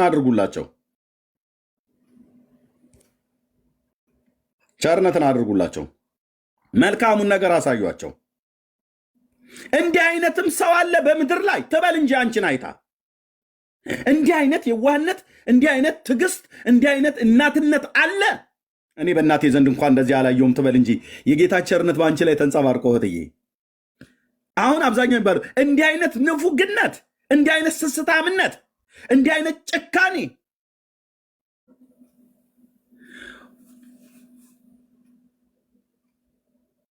ወንጌላዊት ጀሚላ አለሽ? ከካናዳ ጀሚላ አለሽ? ከእስልምና ሃይማኖት ወደ ጌታ ስመጣ አይታችኋታል። የሷን ልጅ ቪዲዮ አማኞች ቤት ገብታ እንዴት ቁም ስቅሏን ሲያሳዩት እንደነበረ። ወደ ጌታ ስትመጣ እስላሞቹ ሊያርዷት እናትና ቤተሰቦቿ በሙሉ ተማምለው። ወንጌላዊት ጀሚላ አለሽ? እህቴ እዚህ ካለሽ ባለፈው ለሰሞኑ መጣ ነበር። ምስክር ናት። እሷ ብቻ አይደለችም፣ በጣም ብዙዎች። እና አትበድሉ ወንድሞቼ እናቶቼ፣ እሺ አትበድሉ። ስጡ። ተርፎን አይደለም የምንሰጠው፣ ስጡ። አትርፋችሁ ስጧቸው ወንድሞቼ። 10 ብር ከደሞዟ ላይ አትርፈሽ ብትሰጫት የጌታን ቸርነት አሳየሽ። በቃ ችኛይቱም የሆነ ቫዝሊን ነገር ብትገዢባት ብለሽ ብትያት ወይ 10 ብር በ300 ተዋውላችሁ ከሆነ 310 ብር ሰጫት። ለእሷ ትልቅ ነገር ነው። ዋናው ስጦታ አይደለም፣ ልብ ነው የሚታየው።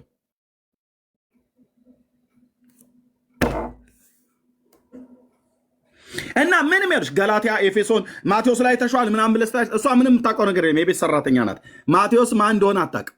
ማቴዎስ ምናምን ብላ ካለች ምናልባት በደቡብ አካባቢ ላይ የተወለዱ ወንድሞቻችን በጣም አብዛኛው ጊዜ ይህንን በመጽሐፍ ቅዱስ ያሉት የቅዱሳን ወገኖችን ቅዱሳን ወንድሞችን ስም ይሰይማሉ። እና ማቴዎስ የሚባል አንድ የሐዋሳ ልጅ አውቃለሁ ነው ብላ የምትለው። ከዚህ ውጭ እሷ ምንም ታውቀው ነገር የለም። እሷ ማቴዎስ ማርቆስን አታውቅም። ጴንጤ የሚባል ማህበረሰብ አለ። አንዳንዱ በጣም መልካምነታችንን ያወራል፣ አንዳንዱ ደግሞ ከጥቂቶች ስንፍና የተነሳ አይ እነሱ እኮ በጣም ጨካኞች ናቸው ብሎ ይላል። እና አንቺ ግን አሳያት ጌታ የጌታን ፍቅር። እኛ ግን እናሳይ።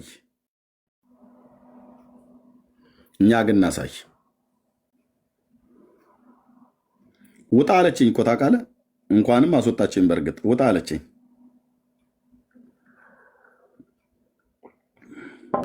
ከዛ ወጥቼ ቦሌ ድልድይ ጋር ፎቶ ወንደሰን የሚባል ነበር፣ ታስታውሱት ከሆነ እዛ ጋ አንድ ድርጅት አቋቋምኩኝ። አሁን በማናጀርነት እዛ በኃላፊነት እየሰራው አሁን በማናጀርነት እየሰራው እያለ የቁርስና የምሳ ሰዓት አለ ለሁላችንም። እና እንደዚህ ትንሽ ጨር ካለ ሰራተኞቹን ወንጌል ይሰብካለን። ጌታ የኢየሱስ ስሙ ይባረክ። ደስ እኮ ይላል። ሰራተኞቹን ወንጌል ሰብክልሃለሁ፣ ዋንቷን እየጠራው ማለት ነው። ላይ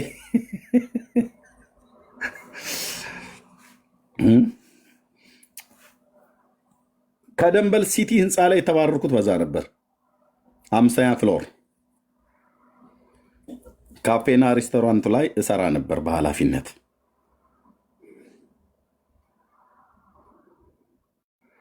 እና ሳሚ የሚባል የኦርቶዶክስ ማናጀር ነበረ። ወንደሰን የሚባል የወንጌል ብርሃን ቤተክርስቲያን ማናጀር ነበረ። ወንደሰን ከበላይ ነው ያለው፣ ሳሚ ከታች ነው ያለው። ከሳሚ ቀጥሎ ሰራተኞች አሉ። በሰራተኞችና በሳሚ መካከል ነው ያለው ወንደሰን። ቆይ አቶ ይምሩ የደንበል ህንፃው ባለቤት እሳቸው ስለሆኑ የሚመሩት ስራ አስኪያጁ አሉ። ሌላው ወንደሰን አለ፣ ሶሪ ወንድዬ አለ፣ አዎ ሳሚ አለ። እኔ ዲፓርትመንት ላይ ሲመጣ እዚህ እኔ እታች አለሁ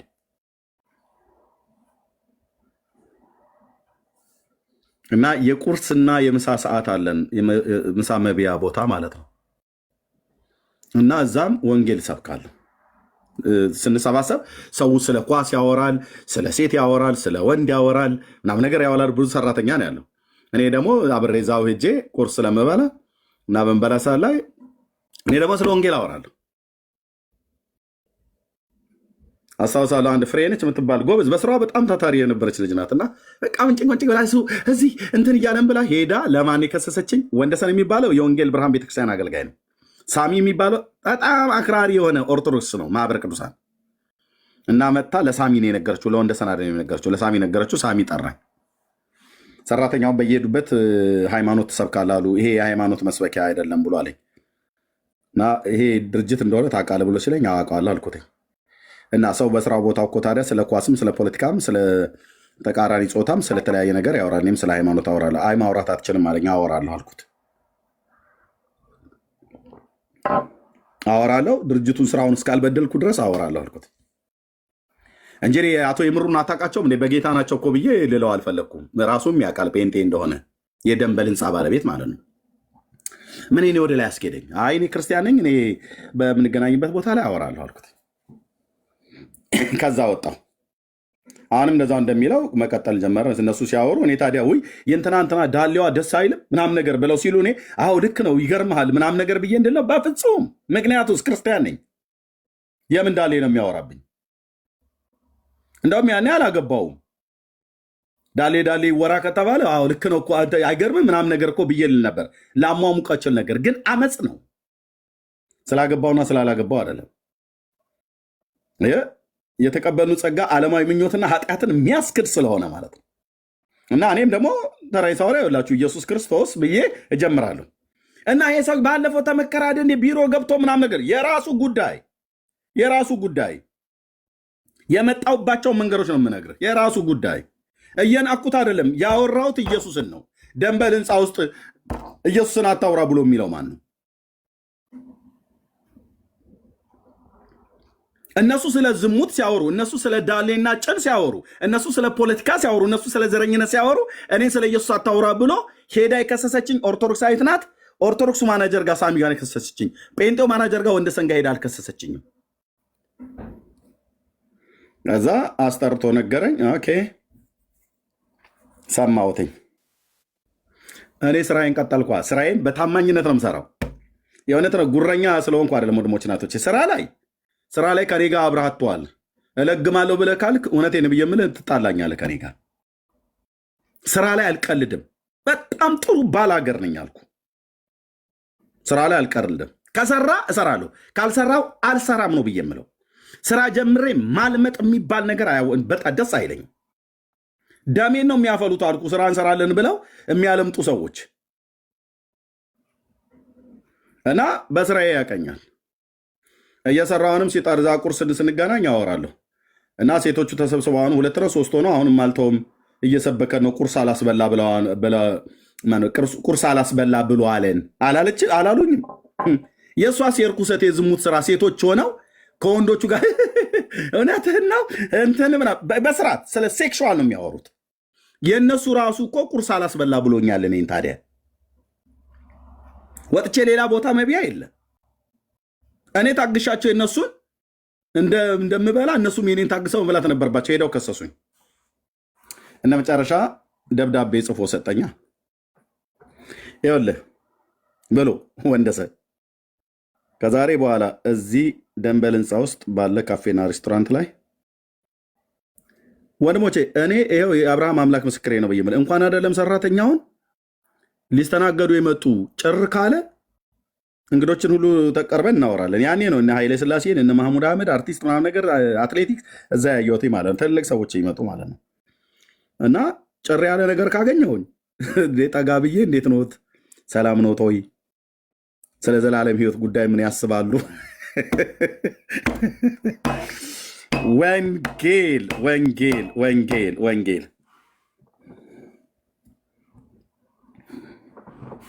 እና ደብዳቤ ጽፎ ከዚህ በኋላ እዚህ መስሪያ ቤት ስለ ኢየሱስ ክርስቶስ ምንም አልናገርም በለህ ፈርም የሚል ጽሁፍ ጽፎ አዘጋጅቶ እልም ያለ ማህበረ ቅዱሳን የሚባል በቃ ደረቅ አልኩ። መጽሐፍ ቅዱስ ያላነበበ ለሃይማኖት ቀናኢ ብሎ እና አልፈርምም አልኩት። አልፈርምም። እንደውም ይቅርታ አድርግልኝ ሳሚ፣ ይሄ የምናገረው ወንጌል ለአንተም ያስፈልግሃል ብዬ ጀመርኩልሻ ቢሮ ውስጥ። ጌታዬ ኢየሱስ ምስክር እኮ ነው አልኩ። እዛው ቢሮ ውስጥ ጀመርኩልህ። ምን አለኝ? ለአንተ ራሱ ያስፈልግሃል። በጌታ በኢየሱስ ክርስቶስ በማመን ንስሐና የኃጢአት ይቅርታን እንድታገኝ ጌታ ለአንተም ጭምር ሞቶልሃል። ስለዚህ ምሕረት የተሞላው ጌታ፣ አዳኝ የሆነው ጌታ ይጠራሃል። አንተንም ለጥሪው ምላሽ ስጥ። ማናጀርነትን አከብራለሁ፣ የበላዬ ነህ አከብራለሁ። ይሄ ወንጌል ግን ለአንተም ጭምር ነው አልኩታ። አትፈርምም? አልፈርምም አልኩ። ጌታዬ ኢየሱስ እኮ ምስክር ነው። አልፈርምም አልኩኝ። ይግባኝ ብዬ ወንደሰን ጋር አልሄድኩኝም። ከላይ ያለው ጴንጤ ወንድሜ ጋር አልሄድኩም፣ አልሄድምም። የምን ይግባኝ? የምን ይግባኝ? ሄጄ ወንድዬ እኔ እናንተ ጴንጤ አይደለን? አዎ። እና ኢየሱስ ክርስቶስ ያድናል ብዬ ስለው ይሄ ሳሚ የሚባል ሰውዬ አስፈራራኝ እና አስታክስልኝ ብዬ ልለው፣ በፍጹም በፍጹም በፍጹም። ያው ስማቸውን እየጠራው ይሰሙም ከሆነ ይሰማሉ።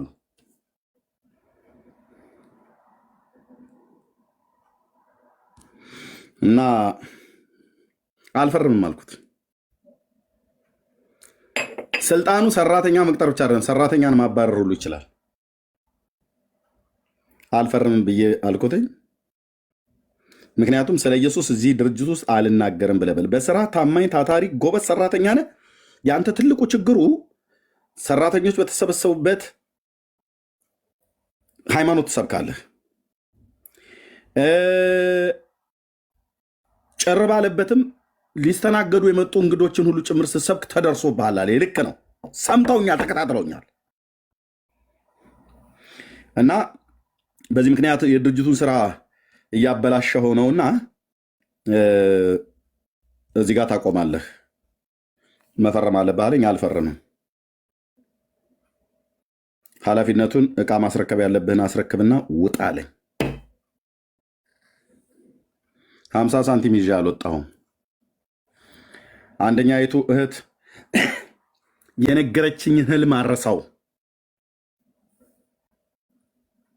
ምን አለችኝ? እዛ ወንጌል ስናገር ሰምታ ህልም አየሁ አለች። በጣም ደንግጣ የጠዋት ገቢ ነበረች። ጠዋት ላይ ነው ይሄን የነገረችኝ። ዛሬ ሌሊት ህልም አየሁ፣ በጣም ነው የፈራሁት፣ በጣም ተንቀጠቀጥኩኝ።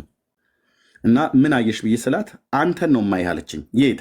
ተራራ ጫፍ ላይ ቆመህ ነጭ ልብስ ለብሰሃል እና እጅህን ዘርግተህልኝ ከተራራው ላይ ሆነ እጅህን ዘርግተህ እኔን እጄን ይዘህ ወደ ተራራው ጫፍ ላይ ልታወጣኝ ትታገላለህ። እኔ ግን መውጣት አቅቶኝ እየወደቅኩ እየተነሳው እየወደቅኩ እየተነሳው እየወደቅኩ እየተነሳው እየወደቅኩ እየተነሳው ብዙ ተሰቃየሁ አለች። ብዙ ተሰቃየሁ።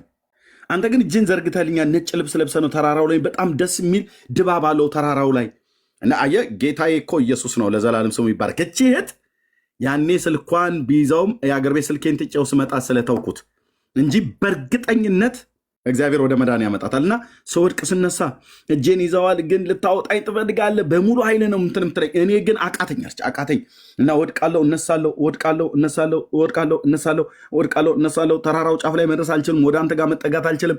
እጄን ግን ይዘዋል፣ ነጭ ልብስን የለበስከው፣ እኔን ወደዛ ልታወጣኝ ነው። እኔ ደግሞ በጣም እያዳለጠኝ ወድቃለሁ፣ እነሳለሁ፣ ወድቃለሁ፣ እነሳለሁ፣ ወድቃለሁ። በዚህ መካከል ድክም ብዬ ነው ስነሳ ላበላቦኛለሁ አለች። እና ይህንን ህልም አየሁ፣ ምንድን ነው ፍቺው አለች። ፍቺው ተራራው የእግዚአብሔር መንግስት ነው አልኳታ።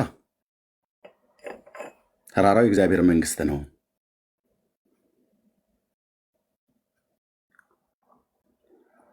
የለበስኩት ነጭ ልብስ በክርስቶስ ኢየሱስ ያገኘሁት የጽድቅ ህይወት ነው፣ መዳን ነው። ያ ተራራው ጫፍ ላይ ያየሽው ድባብ፣ ደስ የሚለው ድባብ በእግዚአብሔር መንግስት ውስጥ ያለ ነው። እጄን እኔ ዘረጋሁልሽ እንጂ እኔ የምዘረጋው እጅ የለኝም። የክርስቶስን የወንጌሉን የማዳኑን ወንጌል ነው የነገርኩሽ። ለነገርኩሽ ለእግዚአብሔር ቃል ምላሽ ስላልሰጠሽ ጌታ እስኪረዳሽ ድረስ ጸልይ። ገና ብዙ መውደቅ፣ ብዙ መነሳት፣ ብዙ መውደቅ፣ ብዙ መነሳት፣ ብዙ መንከራተት፣ ብዙ መውደቅ፣ ብዙ መነሳት እናስ በስተመጨረሻ ተላልጠሽም ቢሆን ተመጫለሽ ወደ እግዚአብሔር መንግስት።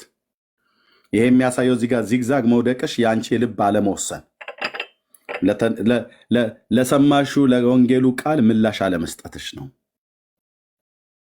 እና ከዚህ ድካም ውስጥ እንድትወጪ ከፈለግሽ ስትወድቂ ስትነሺ ስትወድቂ ስትነሺ ስትወድቂ ስትነሺ ካየሽ ውስጥ ለመውጣት ከፈለግሽ ለሰማሹ ለእግዚአብሔር ቃል ምላሽ ስጪ።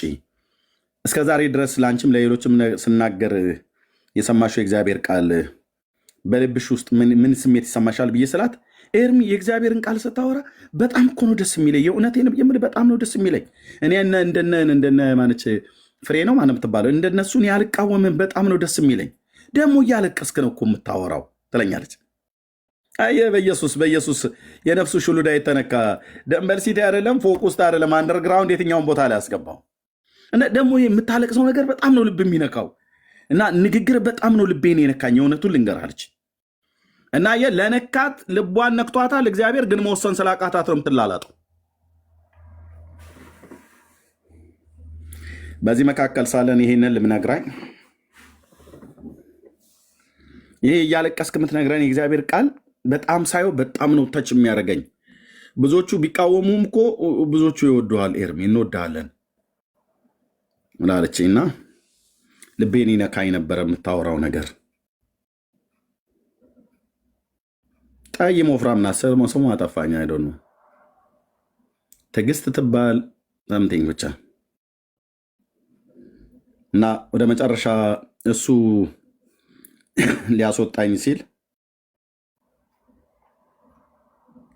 ምስክርነት ከሰማሁት አንዱ የእሷ ምስክርነት ነው እና ይላላጣሉ። እዚህ ውስጥም አላችሁ እኮ በጣም ብትላላጡ ከሰማችሁ በጣም ብዙ ጊዜ ይሆናችሁ። ኤርሚያስ የምትናገረው ቃል ደስ ይላል። ዳጊ ሲያወራ እንዴት እንደሚጣፍጥ እኛ በዘማሪ ብቻ ነበር የምናውቀው። ልክ ነው። እብራዊትዬ ስታወሪ ደስ ይላል። ዜዶ እንዳልክዬ ንግግር ዜዶ ሲያወራም ኦኬ። ምኑ መሰላችሁ የጣፈጣችሁ? የእንዳልክ ንግግር ነው የሚጣፍጠው? የዜድ ንግግር ነው የሚጣፍጠው? ንግግራችን ከጣፈጠ ንግግራችን እንዲጣፍጥ ያደረገው እንደ እግዚአብሔር ቃል ስላወራናችሁ ነው። እኛ ጋር በተረት የተጨማለቀ ነገር አናቀርብላችሁም። በስመ አብ ወወልድ ወመንፈስ ቅዱስ አሐዱ አምላክ። ዛሬ ከያዕቆብ መልእክት ላይ ምዕራፍ 5 ቁጥር 4 ላይ ያለውን ኃይለ ቃል አንብበን መነሻ እናደርጋለን። እነሆ እርሾቻችሁን ያጨዱትን የሰራተኞች ደሞዝ ብለን አንሟዘዝልህም። ቶሎ ቶሎ ነው የምናነበው እኛ ጋር ትሁት አለ መምሰል ማለት ነው። የሰራተኞቻችሁን ደሞዝ በእናንተ ተቀምጦ ለምን ፈጠን አትበላ፣ አትጎትትብን። ሲያስጠላ አፋችሁ ላይ ራሱ መልካሙን የእግዚአብሔርን ቃል ሲያወሩ ድምፅ ዜማ እየጨመሩበት ተቀምጦ ይጮሃል። የአጫጆችም ድምፅ ቅድም እንዳለው ማለት እንደ እንግሊዝኛዋ ምንድነች? እንደ እንግሊዝኛዋ ቅኔ ልክ እንደዚችኛዋ ቅኔ ማለት ነው። የታለቻች ቅኔ ወንድምዬ? የት ነበር ያገኘዋት? ቅድም በመድኃኒዓለም ንገሩኝ፣ የት ጋር ነበር አግኝቼ የከፈትኳትኝ? ሊስኒንግ እንዳለው የት ነው አግኝቼ የከፈትኩትኝ? ወገኖቼ ወንድሞቼ፣ አንተዬ እንደዚህ ማለት ነው። ሲያነቡ እንዲህ ነው የሚያደርጉት። ይኸውልህ በቃ እና እንደዚህ እየጎተተ ማለት ነው። ያነባበቡ ለዛ ይልሃል ደግሞ ጥግ ቁጭ ብሎ ማለት ነው ጋቢ ለብሶ ያነባበባቸው ለዛ እርግት ያሉ እርጋታቸውን አይተዋል እስወድላቸው ይላል። ኢትዮጵያዊ ደግሞ በጣም እንትን እያለ ነው ማለት እያንቆለጳጰሰ ነው የሚገልህ። የምሩን አይደለም እኮ የሚነግርህ አዶን እኔ 50% እውነትን የሚናገር ኢትዮጵያዊ ካለ አይነግሩም እውነቱን። አንበሳው ተጽዕኖ ፈጣሪ የዘመኑ ጳውሎስ ይልሃል እዚህ ጋር መጥቶ ማለት ነው። ትንሽ የሆነ ነገር እሱን የማይመቸው ነገር ስታወራ ፎቶውን ይዘቀዝቀዋል። እኛም ቀምሰናል፣ እኔም ቀምሻለሁ። ፎቶውን ይዘቀዝቀዋል አልኩ። እዚሁ ገስት ላይ የተቀመጠው ትውልድ አልነበር እንዴ? የኔና የዳጊን ፎቶ ዳውን ዳውን እያሉ ሲዘቀዝቁ የነበሩት እዚሁ ገስት ላይ ይቀመጡ የነበሩ ልጆች አይተናል። የጴንጤ ተጽዕኖ ፈጣሪ ምናም ነገር እያሉ ሲሉ ነበረው እና ሲያነቡ እንደዚህ ነው ብሎ የሚሉት እና ይህንን አንብቦ ሰበከን ስትለው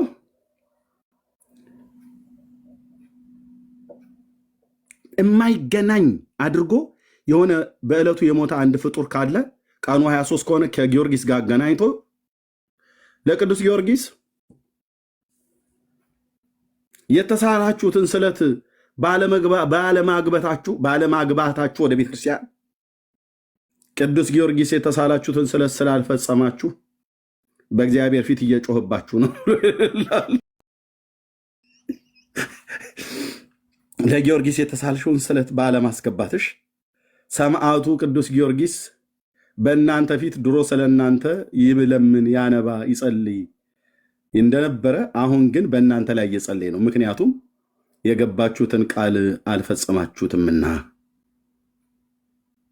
ሰማዕታቱ ቅዱሳኑ ሁሉ ያለቅሳሉ በእግዚአብሔር ፊት በእናንተ ምክንያት ብለው ገልብጠው ያነቡታል።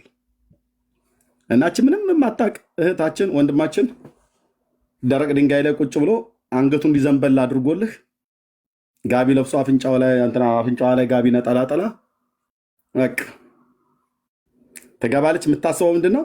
ለጊዮርጊስ የተሳለችውን ስለት አስገቢ ካልሆነ እያለቀሰባችሁ ነው በሰማይ ይጮሃል ተብሏል። እና በቅዱሳኑ ሁሉ ላይ የገባችሁትን ብሎ የሚለው ለጌታ የደከሙ በእግዚአብሔር መንግስት ውስጥ የሚሰሩ ሰራተኞች ብሎ ማለት እንደዚህ ነው የሚያገናኙት። እኔ እኮ ራሱ አውቀው ነበር ይሄን ተንኮል። በእግዚአብሔር መንግስት ውስጥ የሚሰሩ ጽኑ የወንጌል አርበኞች፣ የወንጌል መልክተኞች ብርሃነ ዓለም ጳውሎስ እንዳለ ይልሃል። ምንም እኮ አላለም። ብርሃነ ዓለም ጳውሎስ ምንም አላለም። አንተ አታውቅም። መጽሐፍ ቅዱስ አንብበህ አታውቅ፣ አንብበሽ አታውቂ። ብርሃነ ዓለም ጳውሎስ እንዳለ ይላል። የቱ ጋር ነው ያለው? ምንድን ነው ያለው ብለህ ብጠይቃቸው አይመልሱልህም። ብርሃነ ዓለም ጳውሎስ እንዳለ እኛ በእግዚአብሔር መንግስት ውስጥ የምንሰራ ሰራተኞች ነን ብለዋልና ቅዱስ ጊዮርጊስም በእግዚአብሔር መንግስት ውስጥ የሚሰራ ነው። ስለዚህ ለሱ የገባችሁት የተስፋ ቃል እና የተሳላችሁትን ስለት ለቤተክርስቲያን እናስገባለን ብላችሁ ያላችሁት ጧፍና ዕጣን፣ ዘቢብ፣ ዣንጥላ እሱም ባለማስገባታችሁ ቅዱሳኑ በሰማይ አልቅሰውባችኋል። ስለዚህ ነው ጸሎታችሁ የማይሰማው። ለምድሪቱም ዝናብ የራቀው ለቅዱስ ጊዮርጊስ የሚገባውን ስለትና መባን አላቀረብንም። ጻድቃኑ ሁሉ በሙሉ በምድሪቱ ላይ እያለቀሱ ነው። ከዚህ የተነሳ ጠል ተከለከለ ብሎ ሲል እግዚኦ መሐረነ ክርስቶስ እንበል 12 ጊዜ ይልሃል።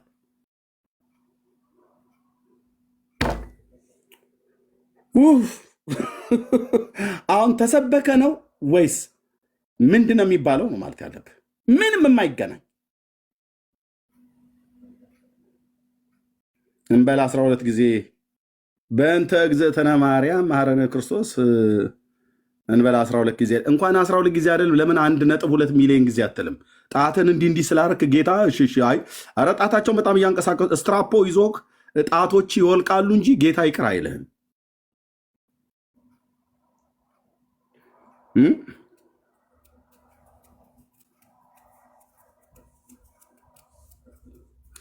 በዚህ ግፍ አትስራ። ይህንን እንዲህ ከማለት በፊት እንደዚህ እንበል 12 ጊዜ በእንተ እግዝእትነ ማርያም መሐረነ ክርስቶስ እንበለው 12 ጊዜ። ይሄ እኮ እጅህ ደም ተሞልቷል። ግፍ አለ፣ አመፅ አለ። የሰራተኞች ደሞዝ በአንተ ተቀምጦ ይጮሃል። በዚህ እጅ ቀምተሃል።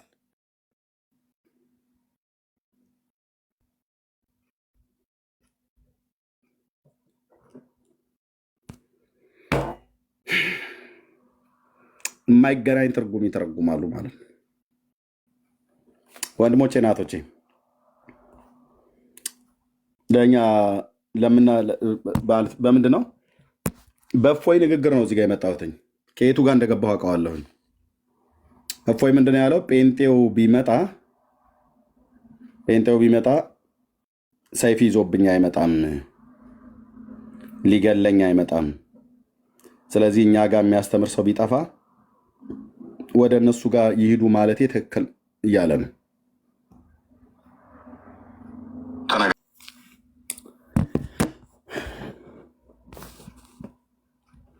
ስለዚህ በመንፈሳዊ ዓለም ላይ ስራ እየተሰራ ለመሆኑ ለማሳያ ደስ የሚለው ነገር የእግዚአብሔር ሕዝብ ጉራውን አይቸረችርም ማለት እኛ ምናምን ነገር እንደዚህ እያልን አንልም።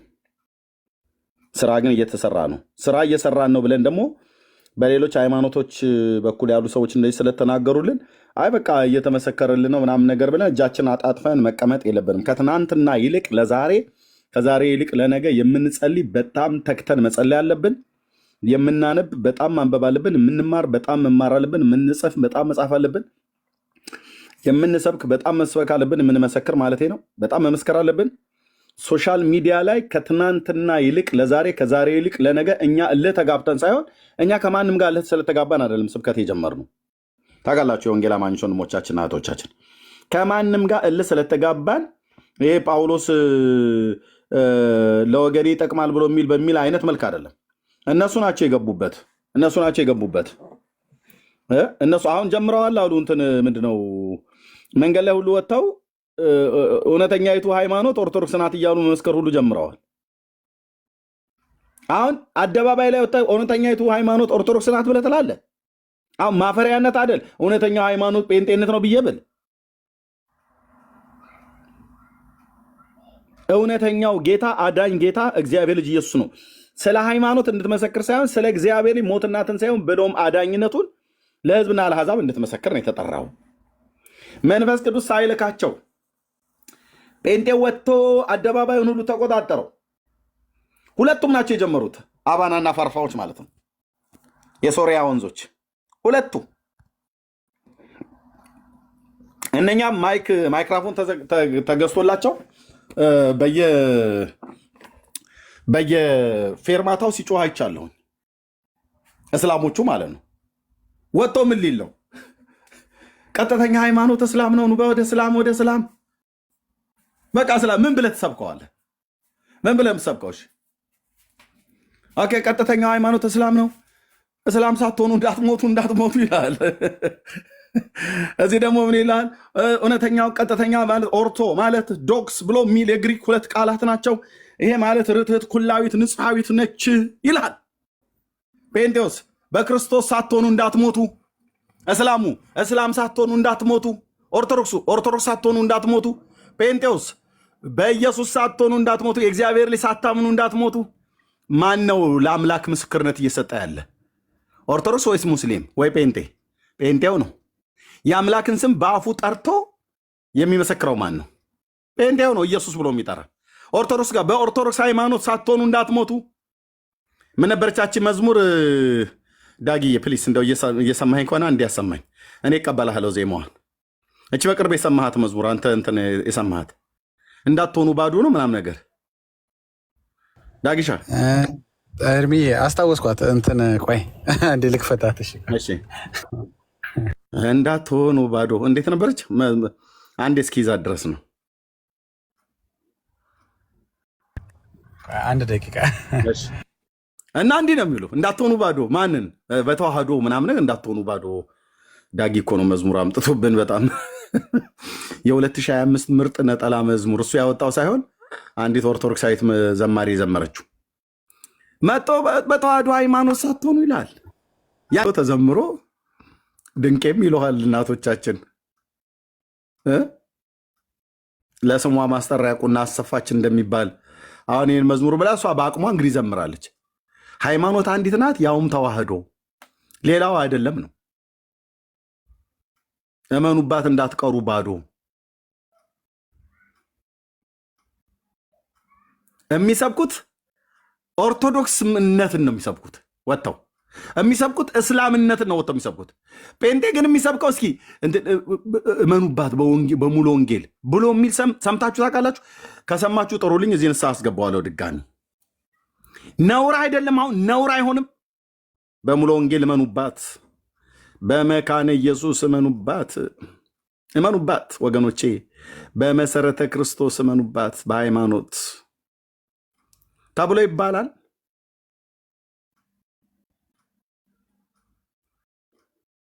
አይባልም። ሙሉ ወንጌልም መሰረተ ክርስቶስም የጠራቸው አብያተ ክርስቲያናትም ሌሎችም በሙሉ በማን ነው መኑ የምንለው? በእግዚአብሔር ልጅ መኑ። በእርሱ የሚያምን ሁሉ የዘላለም ሕይወት እንዲኖረው እንጂ እንዳይጠፋ እግዚአብሔር ልጁን ስለላከ በልጁ ነው መኑባት ብሎ የሚል። ስለዚህ አሁን አየ ጴንጤው አደባባይ ላይ ወጥቶ መስበክን ለእስላሙም ለኦርቶዶክሱም እያሳየ ለማን ነው? ጴንጤው ነው። ኦርቶዶክሶቹ አሁን ነው በቅርብ የጀመሩት። ድሮ ባህታውያኑ ነበሩ በየመንገዱ ምናምን ነገር ድንጋይ ይዘው አላየህም? ድንጋይ ይዘው አሁን እርግብግቢቱን ይለዋል በድንጋይ አይታችሁታል? እንደ ሰንሰለት ምናምን ነገር ለብሰው ትልቅዬ አካሲ እንትን ብሎ ለምን እዛ ላለው ህዝብ ግራና ቀኝ ላሉት ለምን ድንጋይ አይሰጧቸውም? ጥሩ አድርገው እንዲፈልጡት ማለት ነው። ትልቅ ድንጋይ ይዘው እርግብግቢቱን ሲመታ አይታል። በቃ ዝግነን ብሏቸው ይሄዳሉ። አቤት ለአባቶቻችን የበዛ ጸጋ ይለዋል።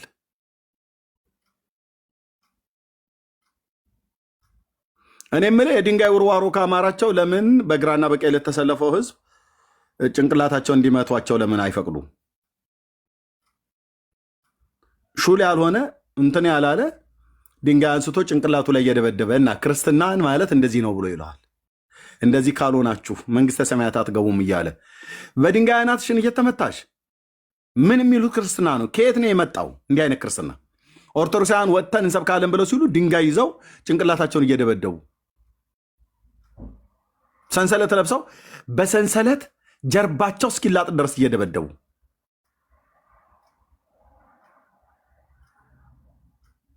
ይሄ እልም ያለ ከአረማውያን የተቀዳ ሃይማኖት ነው፣ ልምምድ።